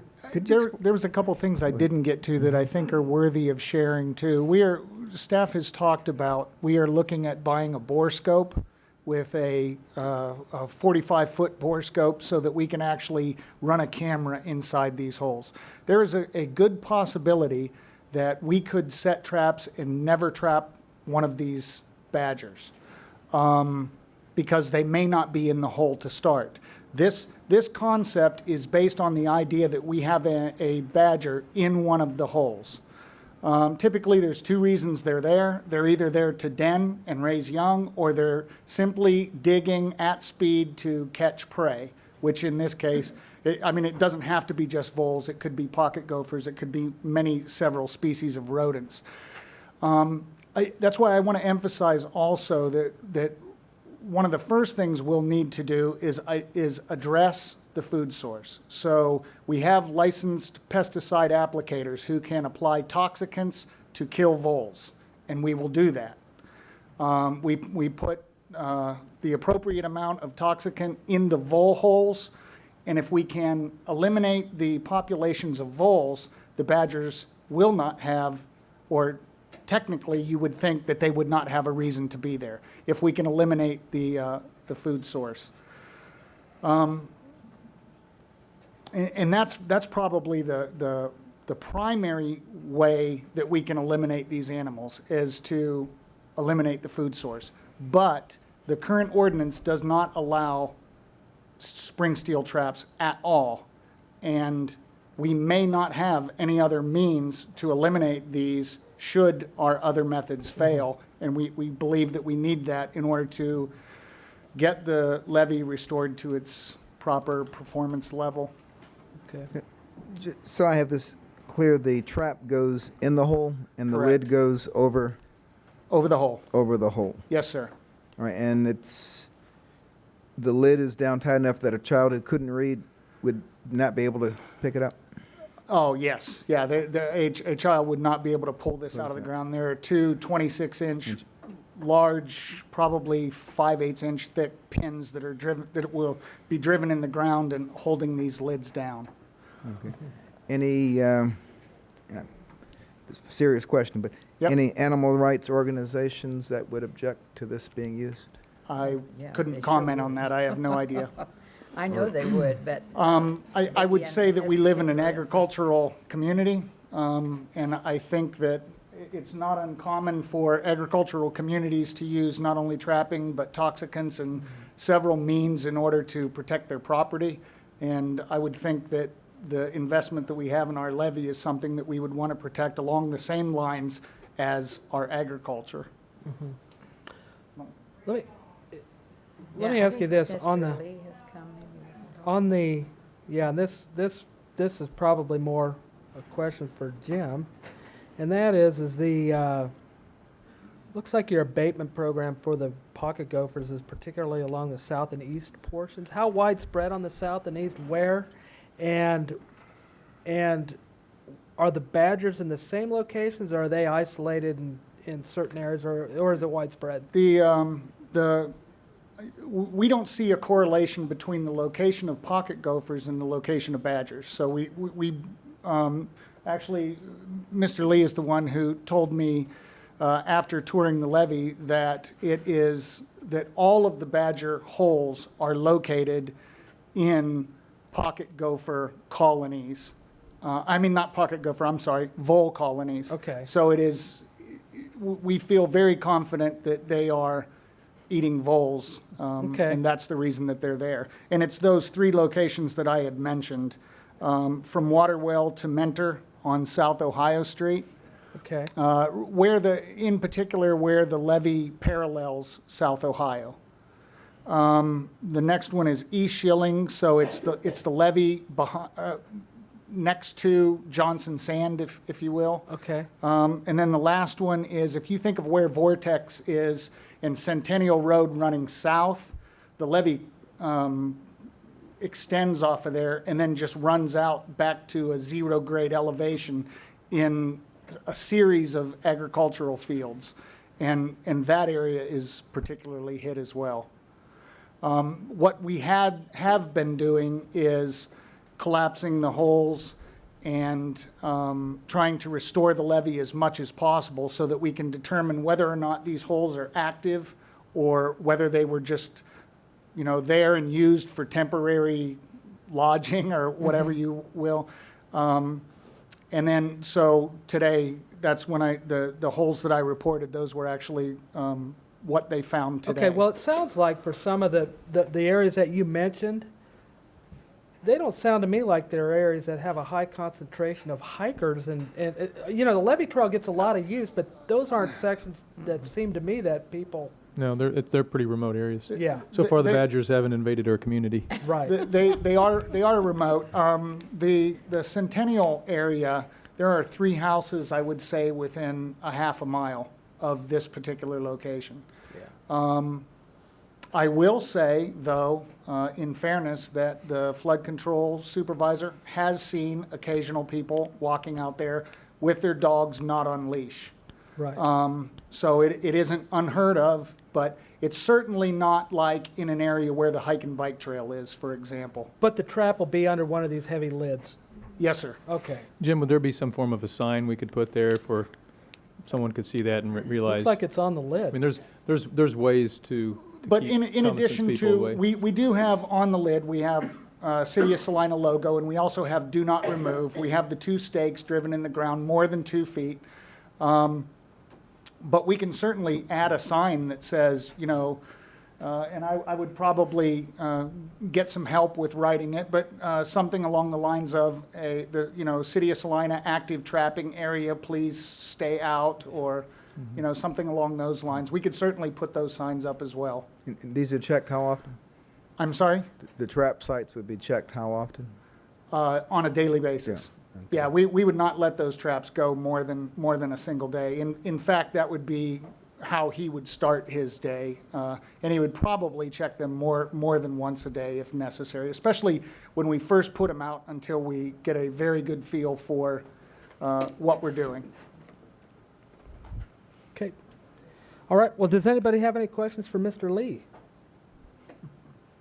I think we have it covered unless there's anything you'd like to add. Just a second, just a second. No, I don't have anything to add if there are no questions. Okay, Well, Good job. well, it's great to have an expert, thank you.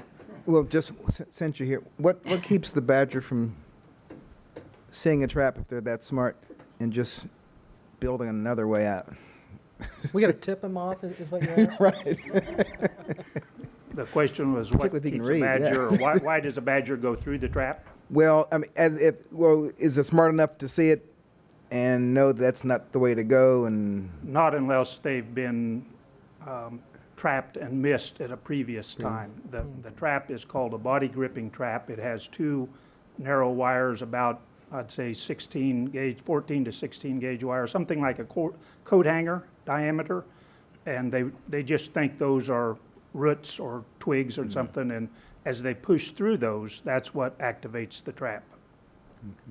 Well, I'm not worried about the badger. I just don't want any dogs or cats to get into them. So if you're monitoring them, then that's fine.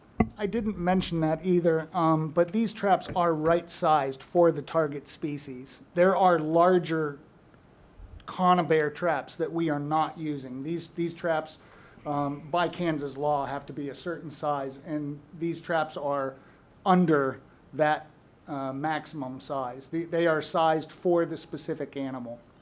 Is the badger the type of animal that would want to stay away from a lot of activity? I mean, is the habitat... The badger is a carnivore. They are not really fond of people, but they're not really scared of a suburban type environment. There would be much more common in an agricultural situation than a suburban or urban type environment. So Okay. they have to have access to deep soil. They dig about a cubic yard of soil a day. Most of the burrows that I observed today were food source holes, where they're just simply digging down to get a daily morsel and move on and find something else to eat. And they seldom use the same burrow, so that's why there's lots of digging on the dike system. And the water source, is that a pretty...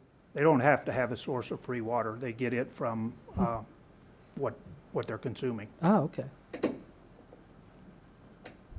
Very good. Sure But glad we got people like you. But as far as, I mean, in a lot of parts, even in the center city, you see raccoons that are scavenger type. They're not do they have any scavenger type tendencies that they would tend to move into? Does a badger have is a badger a scavenger? Well, would they have any of those tendencies? Whereas to say you remove that food source, would they start to look for other? Yeah, they have a very varied diet, but primarily it's small burrowing rodents. Okay. Okay. Well, good. Okay. Well, thank you very much. Okay, do we have any public comment at this time? Yeah. Judy? Thank you. You don't go walking your cat on the dike, do you? I was, Judy Larson, 2801 Ray Avenue. I was just going to thank you for not considering cats as a target. My question was, I'm wild animal challenged. I don't know what a badger looks like. And I'm wondering if these traps would also be appropriate for coyotes, or coyotes are too big, or what? I'm just totally confused as to exactly what they'll be used for. I think that they're not going to, the coyotes, I think, just aren't burrowing and Okay. causing that damage. They'll be fine. So, yeah. Thank you. Yeah. And they will only target those cats if they are either permanently or temporary lodging Okay, all right, in those holes. all right, thank you. If this doesn't work, we'll load up the holes with hawkeyes, and then we'll see what happens. Right, exactly. The natural enemy of the badger, of course. Little Big Ten humor there. Okay. Wow. Is any further comment at this time? Okay, seeing none, we'll bring it back up for action. Anybody want the honors? Mr. Mayor, I move that we approve ordinance number 1610826, amending Salina Code Section 776, spring steel traps restricted. I didn't want to say that. Authorize wildlife control pursuant to Kansas Department of Wildlife and Parks Regulation 11516-5, Section 5, Part J, to enable the certified city staff to conduct nuisance wildlife control in the interest of human health and safety concerns. Second. Great. Have a motion and a second to approve on first reading ordinance number 16-10826. Is there any further discussion at this time? One question, is Okay. the human health aspect of, well, what is the human health aspect? Well, of it? probably for the flooding. So that would be the safety concern then? Sure would. If a Yeah. dike fell in, why? I didn't want it to imply that we were doing it for two reasons when we're only doing it for one. These Human health and animals aren't- safety. Human health We and don't have any safety. evidence that they're spreading any disease right now, The, do we? human health. Yeah, I think it's health and safety, being one item, health and safety. So, And it just, health and safety, simply because of what would happen to the levee should they be left unchecked. Yeah. All right, thank you. okay. All Ready? those in favor? Aye. Aye. Opposed? Motion carries 4-0. Mr. Mayor, I declare a compelling public interest exists and to allow first and second reading of the ordinance on the same day. Second. Okay, I have a motion and a second that a compelling public interest exists to have first and second reading on the same day. Any discussion on that? Seeing none, all in favor? Aye. Mr. Mayor, Opposed? Carries 4-0. Yes. Mr. Mayor, I move we approve on second reading ordinance number 16-10-821. 826. Oh. 22. 26, 2-6. 26 is Oh, what thank I've you. got. Okay. 26. second. Okay, a motion and a second to approve on second reading ordinance number 16-10-826. Any further discussion at this time? Seeing none, we'll have a roll call, please. Commissioner Crawford, Aye. Commissioner Davis, Aye. Commissioner Ryan, Aye. Mayor Blanchard. Aye. Motion carries 4-0. Thanks. Sorry. We'll move Reading to one again. now on to development business. Item 8.1, first reading ordinance number 16-10824, amending section 2-208 through 2-211 and adding section 2-212 to the Salina Business Improvement District Design Review Board ordinance. Okay, great. Mr. Andrew. Thank you, Mayor and Commissioners. If you recall, we introduced this item to you earlier in the month of February, and the commission took action only on the amendment to section 2-211, and that was enacted, and then the remaining sections were held and were prepared for submittal to the Lee District Board of Advisors, and they reviewed those changes at their February 18th meeting, and they did endorse the changes as drafted and proposed, with the qualification that they were not in favor of the initiation of a certificate of compatibility application fee.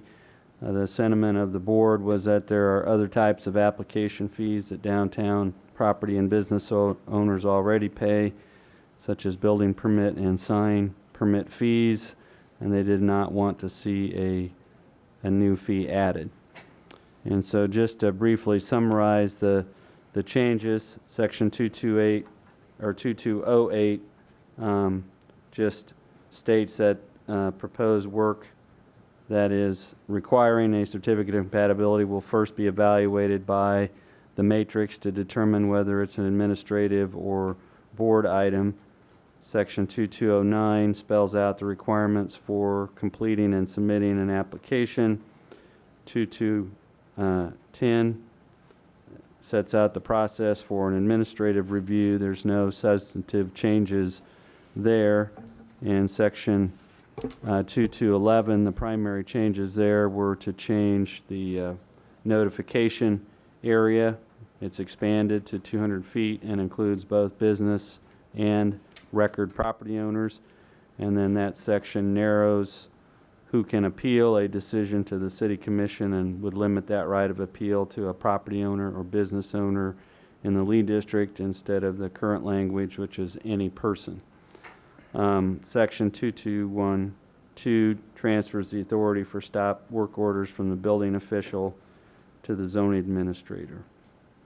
And as we mentioned, the Lee District Design Review Board recommended approval of these changes as presented at their January 29th meeting, and the Lee District Board of Advisors approved a motion endorsing the changes at their February 18th.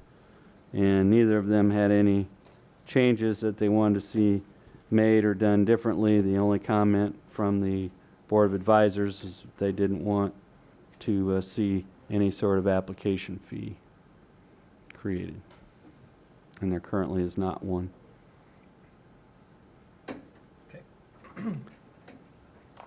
Obviously, that's a decision for you all as a commission under your fee-setting authority, but that was their thoughts that they conveyed.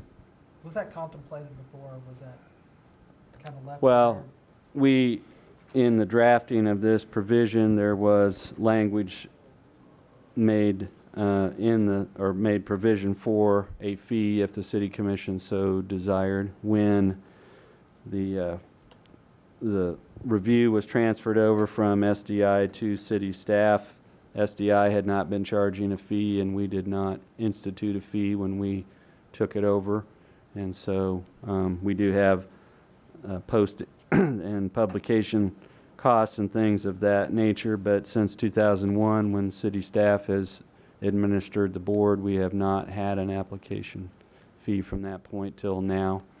But as part of the draft, the city attorney inserted a section there just making it clear that it's within the commission's authority to institute a fee for the application if you so desire. Okay, what would that fee likely be? I mean, obviously it's for, like you had spoke earlier about the Nextels has a $2,000 fee, which is basically was for staff time, cost recovery. What would a cost recovery application be for something like that? Well, none of our fees that we charge for planning zoning applications recover all of our costs. What they try to do is just to be approximating in terms of reimbursing the city for any mailing costs, or we have the Salina Journal charges publication costs for a public hearing notice, and we do not advertise the hearings but in the journal, but we do send letters out, so our primary direct cost would be postage. What would be a recommended fee for something like that? What would it be similar to? And the only reason I would even propose a fee would be sometimes if you don't have an application fee, you get incomplete applications, you get people drop applications after some time, and it's just kind of nice that if it's a $15 application fee, it's not, I'd like to see some sort of fee that we could at least recover something, but to where it's not significant enough to, Yeah, if we were, it wouldn't keep if we were anybody from starting doing it. out, we would probably recommend keeping it at $50 or under to start something out. We have a number of applications that we do, like temporary use permits and home occupations, that are $35 as the application fee. So if we had something in that range, I think that would be consistent with those items. If somebody wants to do a beauty salon in their home, they pay a $35 application fee for that. So. Right. Okay. Yeah, does the fee cover something other than what the tax revenue is already paying to provide that employee to do? I could see the postage and the Right. listing in the paper being We're an not- additional expense that, We don't recover our employee costs by our fees by any stretch Right. in planning and zoning, but what we try to do is when we have direct costs like mailing costs or postage, we try to have our application fees be reflective of that part of it, because those are direct costs. because when the fees get to be too high, they become basically de facto taxes. Right, and but I think that a conditional use permit fee or whatever, if it's 50 or 35 or whatever you said, a home occupation fee, that seems to me to be fairly in line with, and I can appreciate the SDI doesn't want to have a fee imposed, but they're not the ones that are going to be processing the application. So I think that a minimal fee, and if it's 35, that sounds like, how many of these do you do a year? I think last year we had about 12 applications that went before the design review board or were approved administratively. Obviously, if activity level picks up in the downtown area, that there will be more, but last year it was about 12. Yeah, I think that's, I mean, obviously, if it's something that anybody else would consider, I would consider to keep it minimal and add a $35 recovery fee. So, I okay, guess any I'll- other further questions for staff? That would take a separate action that we would bring back. Is that correct, Greg? A fee resolution? Yes, certainly, I assume its second reading could address that in the way you normally address amendments to the fee schedule. Okay. Okay, we could bring something back to you to consider for second reading if that's your desire. Okay. All right, any further questions for staff? Okay, seeing none, bring it, well, I'll open it for public comment if there's any public comment on this. I did not think so. Okay, bring it back for action. Discussion and/or motion. Mr. Mayor, I move we adopt the adoption of ordinance number 16-10824, adoption of amendments to section 2208 and 2211, and the addition of section 2212 to the Salina Business Improvement District Design Review Board ordinance. Second.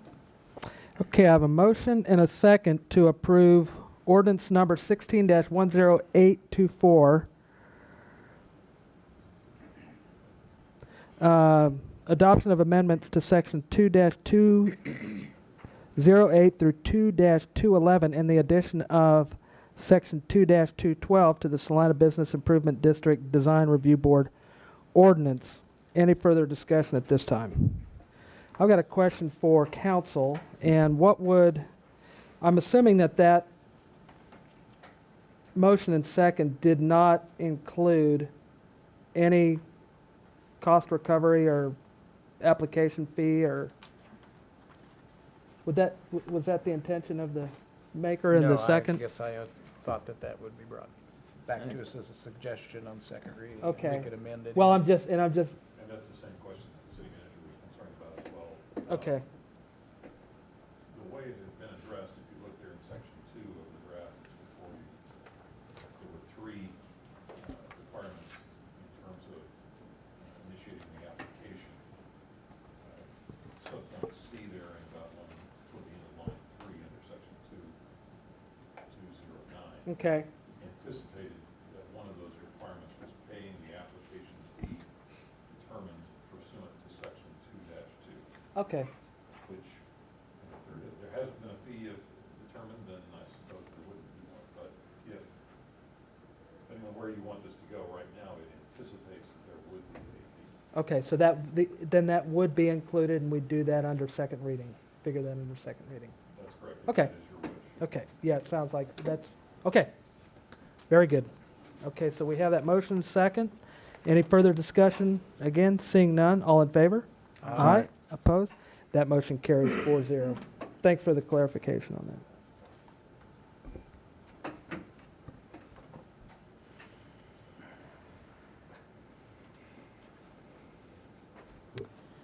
Okay, item 8.2, report on petition number 4377, requesting closure and vacation of Wayne Court as a public street north of Wayne Avenue.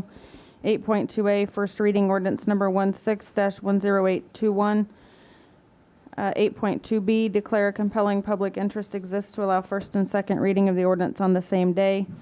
And 8.2C, second reading ordinance number 16-10821. Okay, great. Mr. Andrew? Could I? Yeah, excuse me, just a second. Yes, sir. Just for the purpose of record, I'm an employee of Salina Regional Health, so I don't think it would influence my decision on this, but just in the interest of disclosure.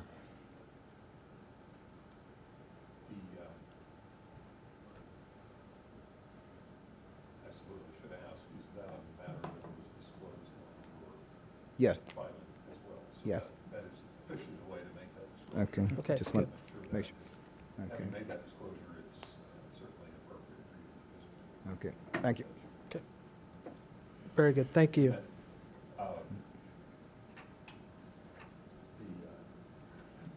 I'm sorry, I'm very glad you mentioned that. Because I was tracking on the general nature of the vacation. The prohibition is in the making of a contract. One of the components of this project, or this action, is potentially entering into an access agreement to which the city is a party. So I think we want to be, I think we want to be sure that you don't participate in the making of that agreement. Frankly, the simplest way may very well be for you to not participate at all in the items. So I'm sorry I had not processed that for you. Should I step down? Yes, I ask you to leave the room, please. Okay. Be in the. We'll call you back. I'll Just be about in the anteroom. Yeah, just Yeah, we've got step out there, we'll be good. break here anyway. This should not be a very long item, I don't anticipate, so, okay. Thank you, Mayor and Commissioners. This is a report on petition number 4377 that was filed by Salina Regional Health Center requesting the closure and vacation of Wayne Court as a public street north of Wayne Avenue. And the area that is the subject of the petition is up on the screen and shaded here in blue. By way of history, this intersection didn't used to look like this, and it was redesigned, realigned, and reconstructed in the year 2000. And when the project was complete, the city found itself with surplus right-of-way on both sides of the realigned Belmont Boulevard. And this portion down here, the southern portion, was conveyed by the City Commission to Bennington State Bank for landscaping enhancements and a parking lot expansion. You can see in this photo, the parking lot is not there, but they did an expansion in there, and in exchange for agreeing to extensively landscape that area, that southern portion was conveyed to Bennington State Bank. On the north side, the puzzle was a little more complicated. We have Double J Enterprises is located in this building right here, and then at that time we had Sunflower Bank there, and the property that we were talking about as being considered surplus was in that location. The city was contacted by Sunflower Bank, and they expressed interest in acquiring a portion of that right away south of their building for expanded parking. Planning staff came up with the idea of basically packaging that area into a plat, and a plat of what's known as the Wayne Addition was developed in 2002, and that established the north line for Belmont here. It established the right-of-way boundaries for this Wayne Court cul-de-sac. It provided a mechanism for naming that as a new public street. It eliminated the right-of-way for Wayne Avenue that ran through here, and it provided and delineated easements. This is one of the most utility-rich areas in the community. There are buried telephone lines, gas lines, storm sewer lines, and we also have water lines and an overhead power line. So this map here depicts all the things that are underground that are running through this area. This is the plat of the Wayne Addition, and Lot 1, Block 1 here is owned by Double J Enterprises. Lot 2, Block 1 is owned by the City of Salina as a landscape island or very small pocket park. Lots 2 and Lots 1 here were created to be transferred to Sunflower Bank, and in 2004 the city deeded Lots 1 and 2 here over to Sunflower Bank, subject to a conceptual site development plan and a deed covenant that limited use of this property to a surface parking lot area and landscaping around the perimeter of that area. In 2015, Salina Regional Health Center acquired the former Sunflower Bank building and are in the midst of a project to add on to that facility. And essentially the footprint of the building would go from 6,600 to 17,930 square feet. The total square footage of the 3 floors would be 47,000 square feet. With the change in use and the expansion, the need for parking went from 55 spaces to 148 spaces.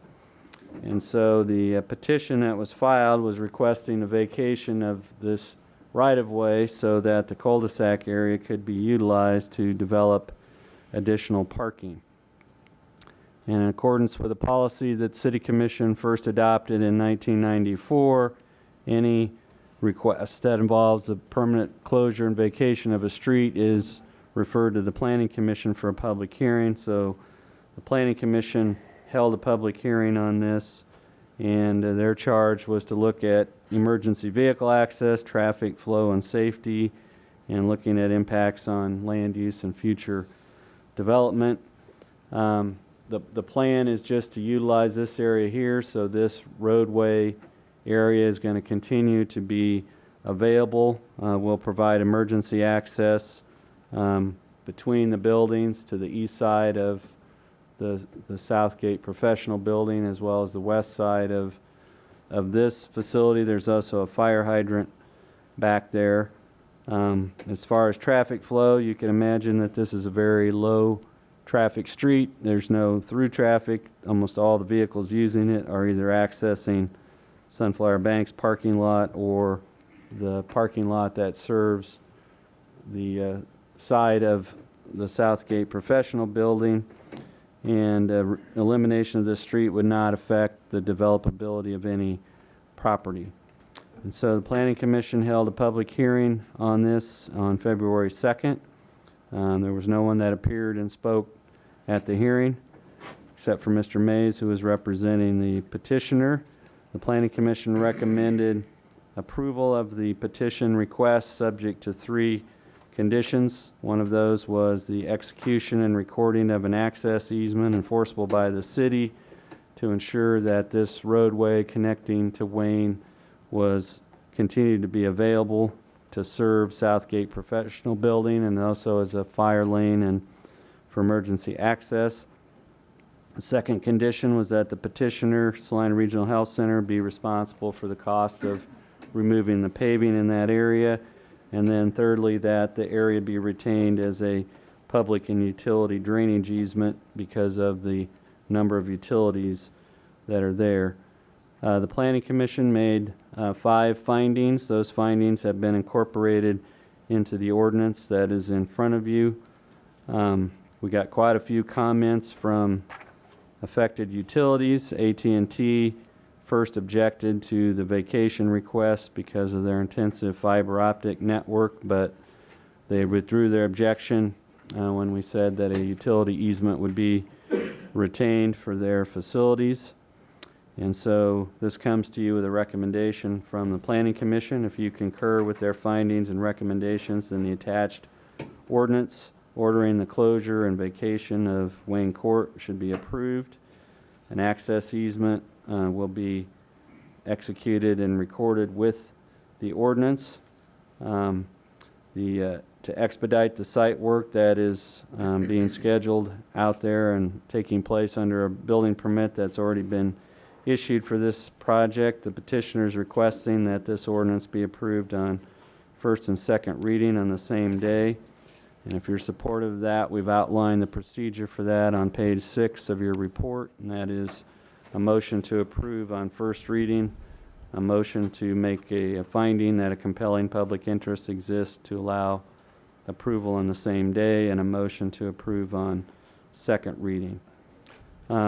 If you are supportive of the vacation and take those actions, then as a follow-up action, we would recommend that a motion be made authorizing the mayor to sign the attached access agreement and on behalf of the city, and the quitclaim deed that would quitclaim away the city's reversionary interest in the vacated Wayne Court right-of-way. The access agreement that's before you has been executed by both the Salina Regional Health Center and Double J Enterprises, and so the mayor's signature would be the final signature on that agreement. And if all this is approved, then those items would all be recorded together in the Register of Deeds office. I'd be happy to stand for any questions or go back and look at any other slides. John, if you could go to the before realignments slide, just to give you an idea of the change that has occurred out there. This is what the intersection looked like before, and you did not have Belmont lining up with Wayne across the way, and so it was reconfigured to line up with Wayne there, bring this street down there, and create it there. So that was all done as part of the major intersection realignment that occurred there, and so it created some odd pieces that are still being pieced together. Okay, great. Any questions for staff? The only piece we'll retain is the little triangle piece, is that correct? We have this Right, little just that. triangle here. Okay. And the rest of it's just, okay. We once owned this and transferred it to Sunflower. We once owned this and we transferred that, so that what you see there with angled parking there is actually the old roadbed for Wayne Avenue. So Okay. that pavement was retained and it's used for parking by Double J Enterprises. Yep. Okay, great. No questions. Thank you. We have any public comment at this time?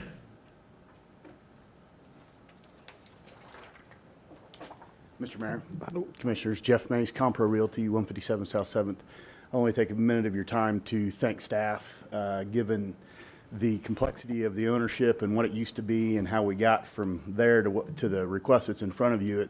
Today it looks pretty simple, but that's only through a lot of hard work by staff of cleaning up and figuring out exactly how we needed to get there. So I, on behalf of Salina Regional, would like to thank staff and make sure you're aware.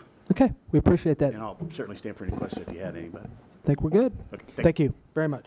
If I may, I would add to Mr. Mays' comments that staff work took time, which drug out the timeline, which creates the necessity for first and second reading, if at all possible. So it's not that we haven't been talking about this for a while and been mindful of the timeline, but the complexity of this kind of drug it out longer than we would have liked in light of the timeline for the project. Well, we've seen progress happening over there, so we understand the urgency. So, okay, thank you. Well, we'll bring it back up here for action then. Mr. Mayor, I would move that we approve on first reading ordinance number 1610821. Second. Okay, I have a motion and a second to approve on first reading ordinance number 16-10821. Any further discussion at this time? Seeing none, all in favor? Aye. Opposed? Motion carries 3-0 with Commissioner Davis recusing himself. So, okay. Mr. Mayor, I move that we declare compelling public interest exists to allow first and second reading of the ordinance on the same day. Second. Okay, motion and a second to declare a public interest, a compelling public interest exists to allow first and second reading on the same day. Is there any further discussion on that? Seeing none, all in favor? Aye. Opposed? Motion carries 3-0.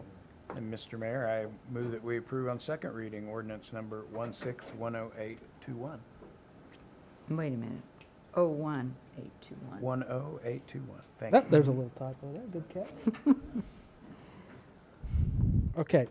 A motion and a second to approve on second reading ordinance number 16-10821. Is there any further discussion at this time? Seeing none, we'll have a roll call, please. Commissioner Crawford. Aye. Commissioner Ryan. Aye. Mayor Blanchard. Aye. That motion carries 3-0.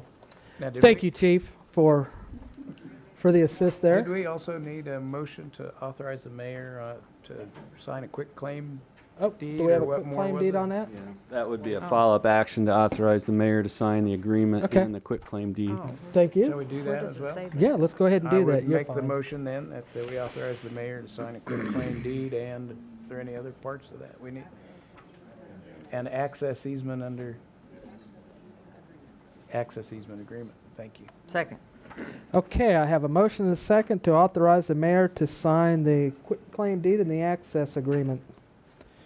Any further discussion on that? And seeing none, all in favor? Aye. Opposed? Motion carries 3-0 as well. Thank you.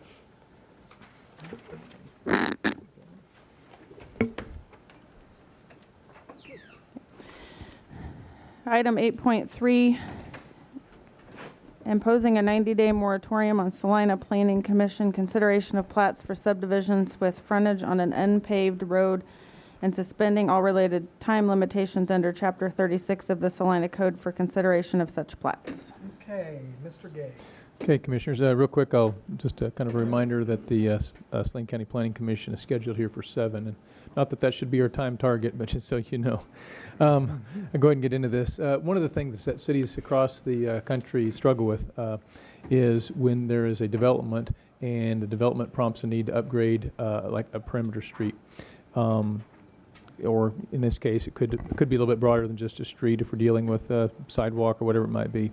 There are legal considerations and policy considerations that relates to the development. In Salina, it's even more difficult for us because we have steady growth. Some people say we don't have growth. We do, but it's steady, but it's very slow. And so a single area in a particular part of town doesn't develop that fast. And so that actually makes it even more complicated to deal with. And so the issue is what would a specification be? In this case, it's a perimeter street. What should the specification be? What triggers it? And how should the cost be allocated to whether it be to the private or public sector or both? In this particular case, we're dealing with the Magnolia Hills number 2 subdivision plat. And its location is over basically near Magnolia and also near Markley. And the street in question is a gravel road of Holmes Road. That's just creates an eastern boundary to it. Considered a perimeter or frontage street. We do have tools in our subdivision code, in our city code, Salina code, and also policies adopted by the Planning Commission that have been determined to be legally enforceable.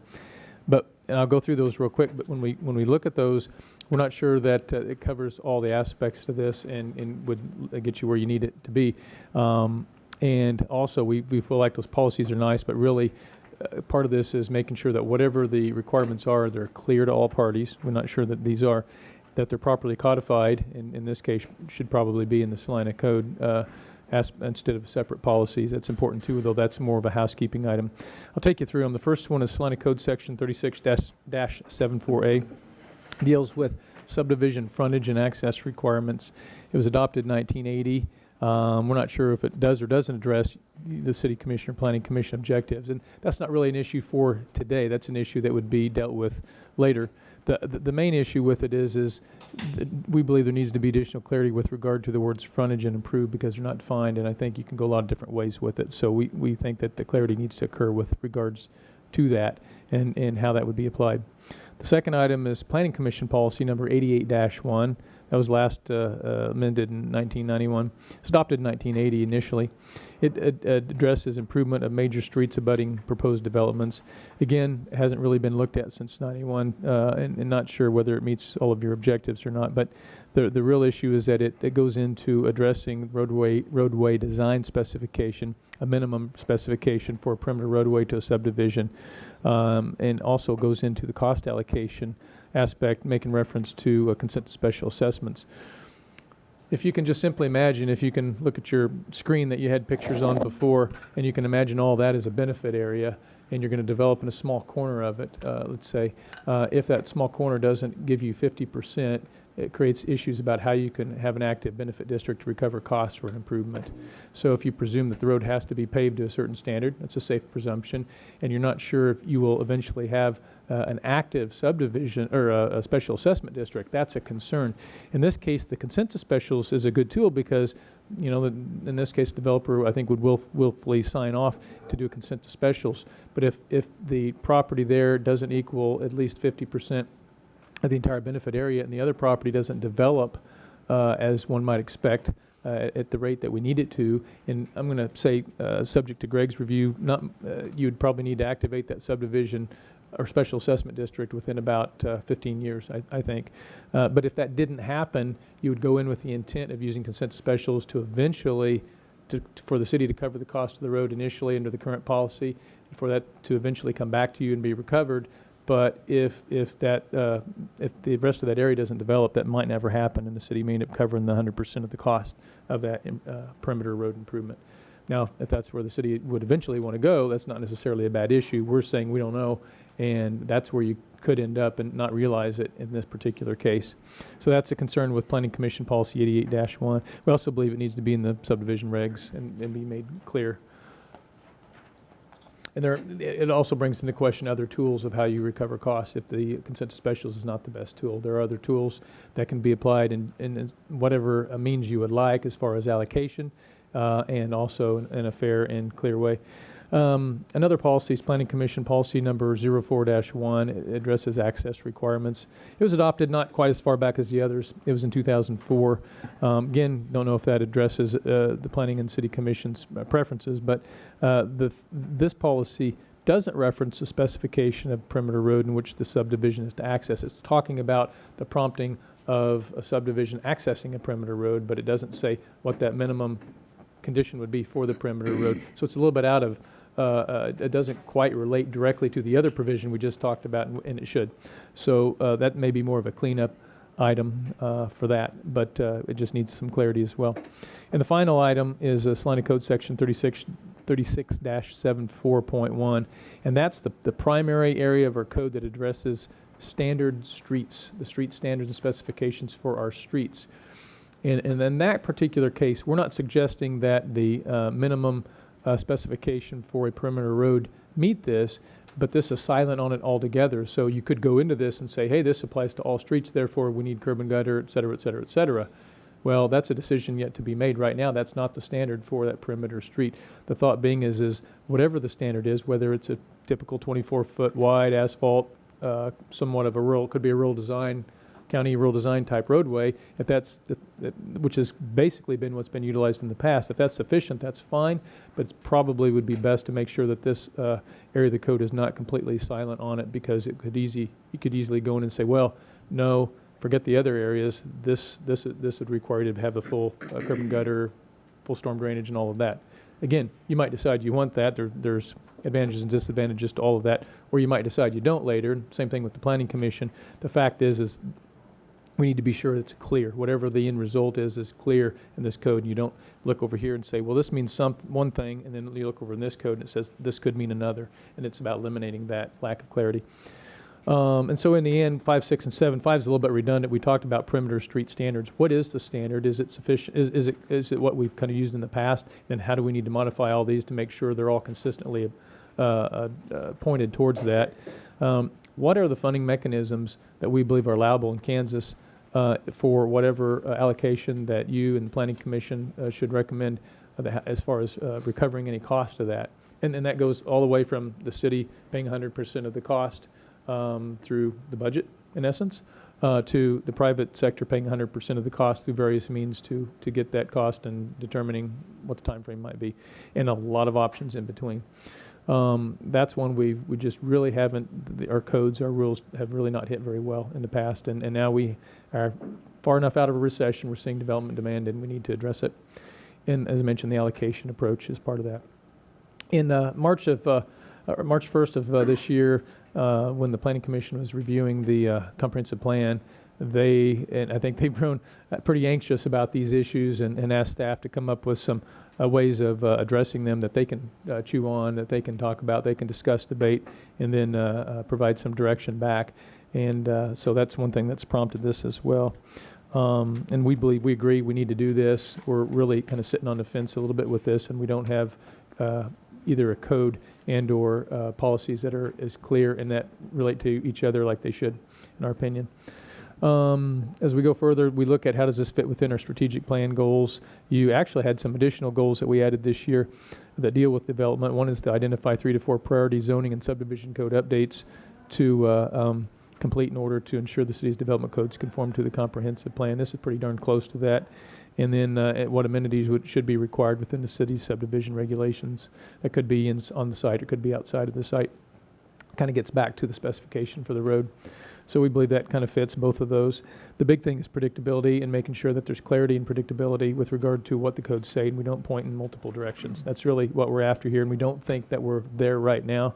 And so we, quite honestly, staff's not real excited about any form of moratorium, but this one is specifically targeted, deals with those perimeter or frontage type roads near what would be subdivisions to be considered, in which the road is a gravel road.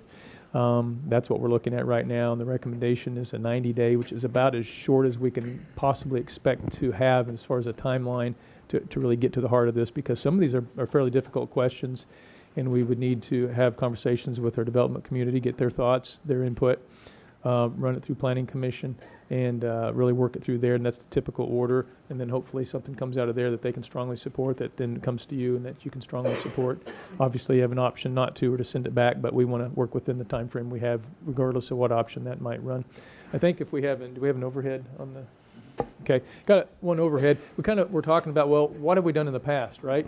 Well, most of the roads we've dealt with have already been some form of a rural design paved road, so we don't have a lot of good examples. That's Schilling Road from 9th Street all the way down to Ohio. And you see three colors. You see the light blue, you see, looks like kind of a salmon color, something like that on there, and then a yellow. And that's the only road that we could come up with in modern day time of a major road that was upgraded from a gravel road, and I believe that occurred in the early 90s with the development of the south end of 9th Street with the Sam's Club and the Walmart and Target and all that development. And that light blue was an exaction, and what that meant is the developer actually had to just pay, and not only pay, but actually did the work, took care and did the work to the specification that we agreed on. And then that in-between section there was kind of a specialty subdivision, special assessment type situation, in which we had property on the north that was in the city limits, property in the south that wasn't. So we had to work through a special provision that allowed Saline County to participate with that. But in essence, it's a special assessment cost a way to recover costs there. The larger area in the yellow is a cost recovery that's applied when you have a permit and you have a building that's built in that. So on the north side, we've seen a lot of housing. We've recovered costs with each of the houses built in there. On the south side, we have a couple large buildings there, but most of that still remains undeveloped. So that's probably extended the time frame. But in that case, you have the only example we could find where we went from a gravel road to a fully improved road. There are three approaches, all of which take you to 100% private in some form or fashion. But we're not putting it up there because we recommend it, because we're not recommending any approach at this point in time. It's just the only example we could find right now.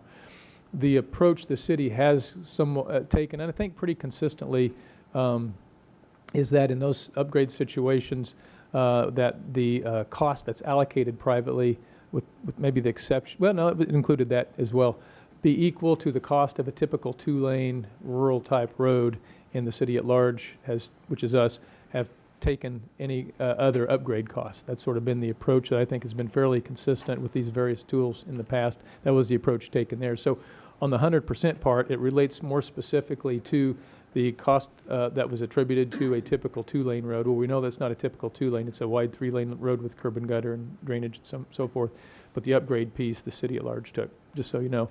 It's not relevant today because we're not here to solve the allocation problem. We're just here to explain what it is and explain why we think that we need to call what hopefully will be a very, very brief timeout in order to solve this issue. The concern is if you don't do that, and that forces the Planning Commission and then the City Commission to look at this particular subdivision, I can't say where you would end up on these, but it's a possibility that you could say, well, according to the codes, even if we wanted to, we couldn't approve a subdivision simply because of the possibilities of where these codes and policies take us on the cost allocation of the road.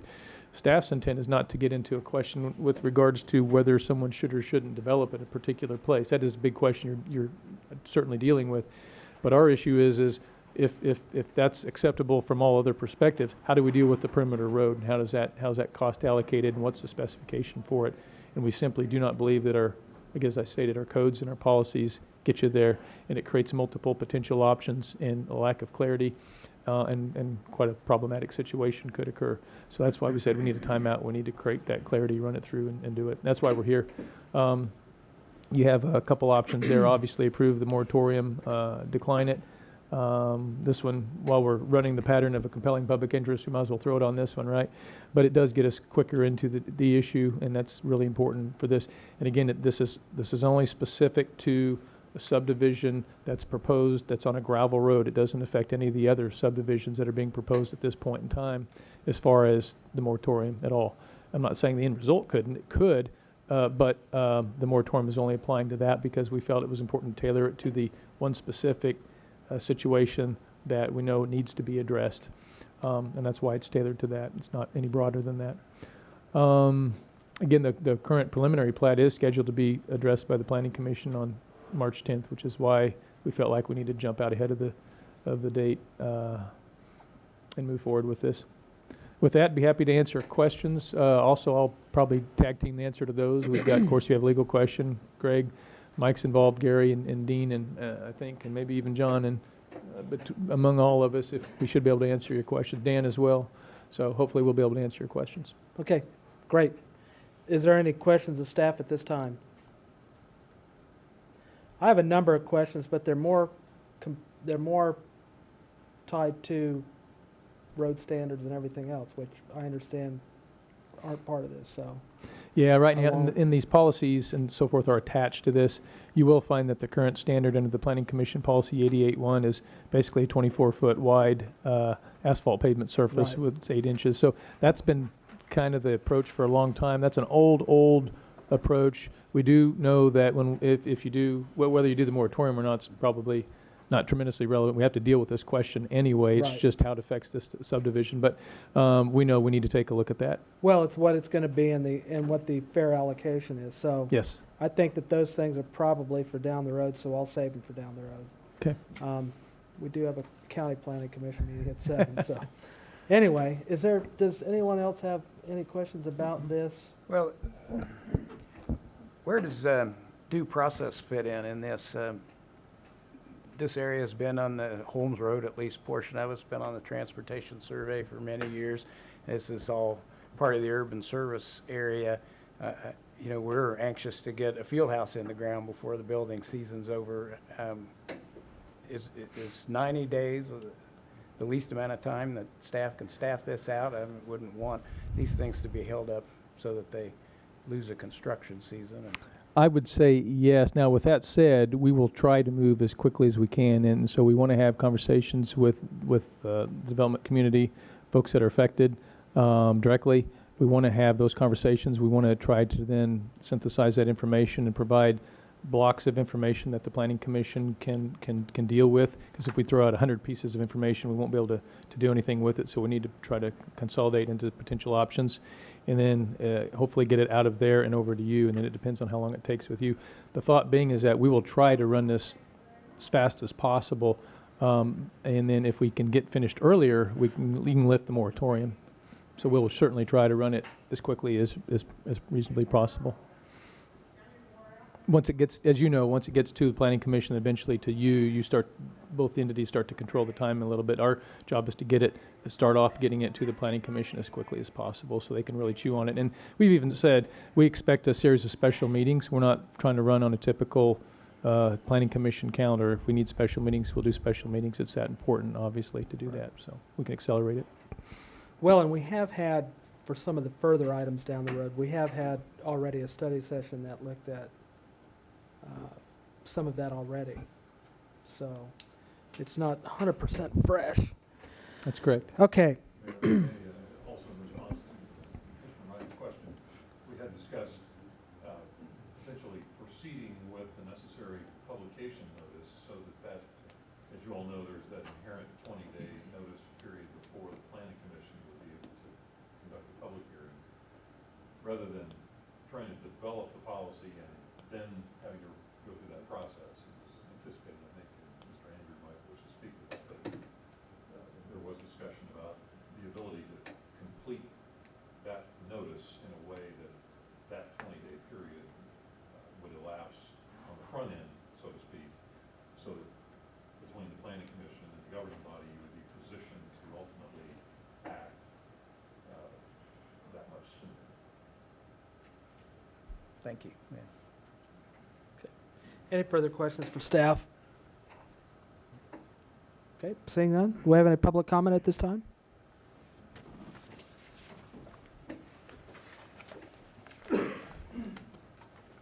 Hey, Stan Byquist, 2601 South Ohio, representing Magnolia Hills, Inc. Thank you for hearing me, and I'll keep this very short. We understand the complexity of the problem. We hope that all parties involved can come to an agreement within the 90 days so we can proceed. I just want to leave one thought in everybody's head. We don't even think we will need access to Holmes Road at the rate we're building for 7 years. So I'd like to leave you with that thought and answer any questions if you have any. Okay. Well, while you're up there with that comment, just whether it's Dean or if they submit a plan that doesn't require access to Holmes Road, they wouldn't fall underneath the moratorium, would they? Or That's part of or the is there a complexity.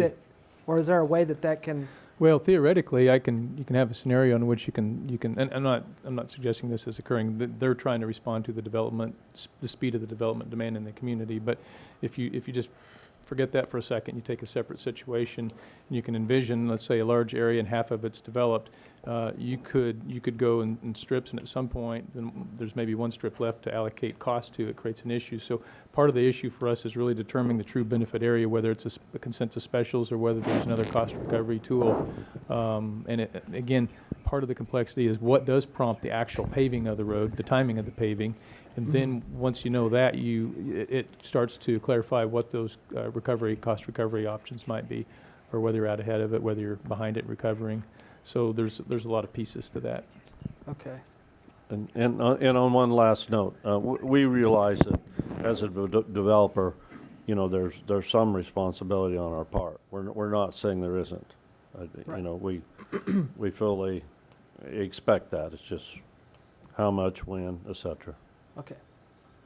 Well, we'll task through that on staff, and as I said, your plan is to work with all developers that have this type of issue that an upcoming road may partake, or is it just on the gravel? This could affect others at other times too. So certainly want to work with with Stan and with Kelly, and then there'll be others who have thoughts and input. We'll want to take that into consideration as well. Okay.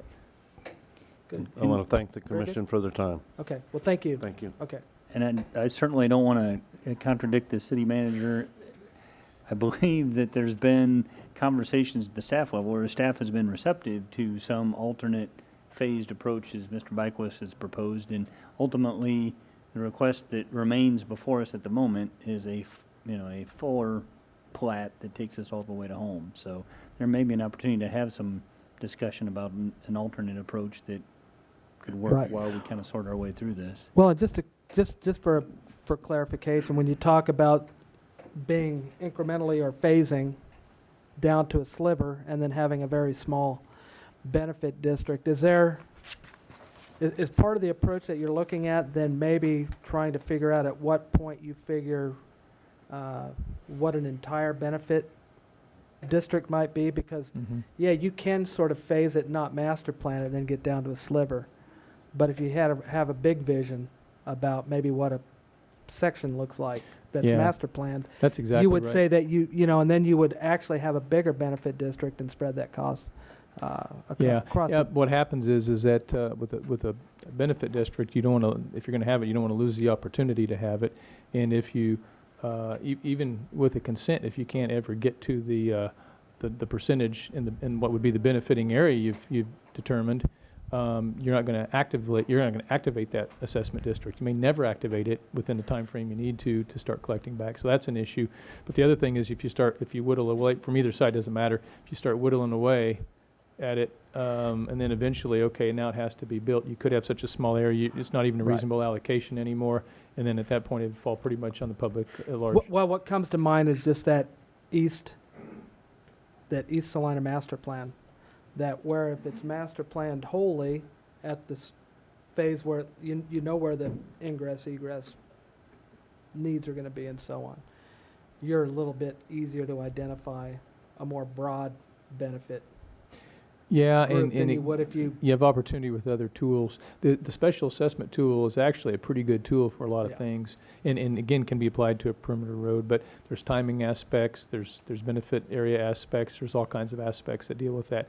It may not always be the best tool, and eventually might look at it and say, well, if it's a tool we know for sure we can actively have an assessment district no matter what, then it might be the best tool to use in some cases. If we look at it and say, well, there's a chance, but we don't know what the odds are, and there's a time frame, and we don't know if all that's going to work, and is there a scenario in which you couldn't apply that, then you would be looking at another tool. It would be some form of maybe a cost recovery tool or something like that, that when it's built, there's a cost recovery aspect, and it goes to, whether it's built now or built tomorrow, it will go to everyone that would be in the benefiting area fairly. You can probably set that up in a payment form if you want, and make it just as fair as an assessment tool could be. I'm just saying, when you have that and you have development that's already occurred, you can't go back and retroactively Yes, that's great. That's You know, correct. exact whatever the benefit might Yeah, the be, consent so. to specials kind of gives you sort of a way to do that. It's just the question is at the end, are you going to be able to actively form that district? That's really the question there. But it gives you probably as good a way as any. Okay. So we have to look at those scenarios and make sure that we talk through those. Okay, great. Is there any other public comment at this time? Mr. Andrew? I was just going to add from the standpoint that in talking with the representatives of Magnolia Hills, Inc., that it's from staff's perspective and everyone's perspective, when a plat is being considered for approval, that is the time to establish all the ground rules and whatever fees or dedications or anything that is a far better situation than to have somebody go through the platting process, then after they have a plat approved, to have someone try to change the rules of the game after they've got an approved plat. So we think it's in everybody's best interest to have a meeting of the minds and establish what the ground rules are at the time a plat's being considered for approval, rather than trying to change rules after you have an approved plat. Okay. Very good. Thank you. Okay, bring it back up for action.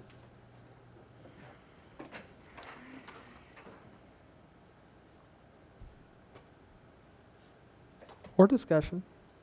But make it quick, we got County Planning Commission tonight.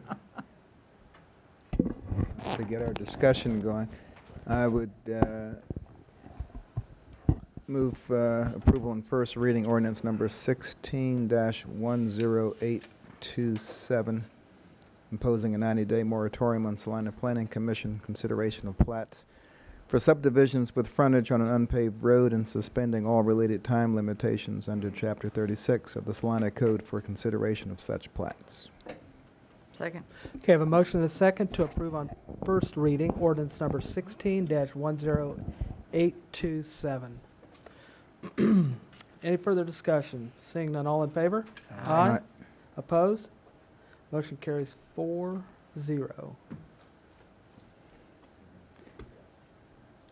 Mr. Mayor, declare a compelling public interest exists to allow first and second reading of the ordinance on the same day. It's ordinance 16-10827. Second. Have a motion and a second to declare a compelling public interest exists to allow first and second reading of ordinance 16-10827 on the same day. Any discussion on that? Hearing none, all in favor? Aye. Opposed? Motion carries 4-0. Mr. Mayor, move adoption on second reading ordinance number 16-10827 as previously read. Second. There are only Have two a of them. motion and a second to adopt on second reading ordinance number 16-10827. Is there any further discussion on this item? Okay, hearing none. Ask for a roll call, please. Commissioner Crawford. Aye. Commissioner Davis. Aye. Commissioner Ryan. Aye. Mayor Blanchard. Aye, and that motion carries 4-0. Thank you very much. Okay, we'll move into other business real quick. Anybody have anything for other business prior to a motion for executive session? I have just two quick things. One, we heard on our study session, our new website will go live tomorrow morning at 8 a.m. So for those of you at home that are watching this, go online tomorrow sometime and check out our new website. The second thing is, as many of you know, Iron Avenue is open, and two groups of people I'd like to thank. One is city staff and the contractors who got that completed. It looks great. I think compliments to the commission too for really working through getting that as an impact street and getting the improvements done on that. But second, and probably most importantly, are the businesses that are located in the area that was most highly impacted, and the traveling public that had to make numerous detours. But anyways, thanks to all those groups of folks for enduring, and it looks like sometime in May the eastern portion will be done, so that's a great thing. And then tomorrow evening there's a Plug-in Salina. It's a event that's taking place at the Bicentennial Center, and there's going to be a lot of groups, a lot of nonprofits and other groups that offer opportunities for people to volunteer or get involved in the community. And it's a project that's being put on by a half a dozen students or participants in the Chamber of Commerce program, Leadership Salina. So if you're able tomorrow evening, go online. It might be on the new website, hopefully, a little information on that. But it'll definitely be on the Chamber of Commerce website, and get information on that, and hope you'll be able to make it. So, Mayor, a couple of quick comments on Iron Street. One is just so people know that it's open, but it's not finished in the sense that they still need to do the lane markings. And so if some folks are looking for the bicycle paths on the roadway, they'll be marked in as well here fairly soon. And the second thing is that the Chamber of Commerce has graciously agreed to work with us on a ribbon cutting, so we can actually formally sort of dedicate that, and also bring some attention to the businesses that have, I think, suffered quite a lot there, and the residents too, but really the businesses have suffered monetarily, I think, as you do in a major project like that. And it'll give us an opportunity to get their name out and encourage people to come use the road and go back to their old patterns. right. And I'll just add one quick thing I had in my notes and I didn't put. Drive down there because the lighting looks great. So drive down at night if you can. Is it light? Yeah. It's pretty bright. Yeah. Good. The Do that to my street. It's got a great new look. All the utility lines are buried now in that section. And then also, you did mention the business. You got Allure Salon, you've got the Burger King, the Community Theater, Save-A-Lot. A lot of the business down there in the last few years have done a lot of renovations. Assurance Partners, the Flower Nook, and all those. A lot of businesses have really improved in having that entryway into Salina looking good as well. I think is a nice development, and I think really helps to set the stage for a lot of work that's going to be going on downtown. So thanks to everybody involved in that. Now the fun part. It's your turn. Mr. Mayor, I move to recess into executive session for 50 minutes. Will that cover this time? So was that 15 or 50? 50. 50, 5-0. That's what I thought you said. For the Okay. purpose of discussing matters pertaining to non-elected city personnel for the reason that public discussion of the matter would violate the privacy rights of the non-elected personnel involved, and to discuss matters pertaining to the acquisition of real estate for the reason that public discussion of the matter would adversely affect the city's position in relation to acquisition of the real estate, and reconvene at, what would that be, 6:30? 7:30 p.m. Okay. Second. Thought nobody wanted to do it. I have a motion and second to recess into executive session for 50 minutes for personnel and real estate purposes, and return at 7:30 p.m. No business after this, right? That's correct, no business. So we will not actually be returning here because there will be a county planning commission meeting, but we will adjourn the executive session at 7:30. So all those in favor? Aye. Opposed? Motion carries 4-0. We're in executive session.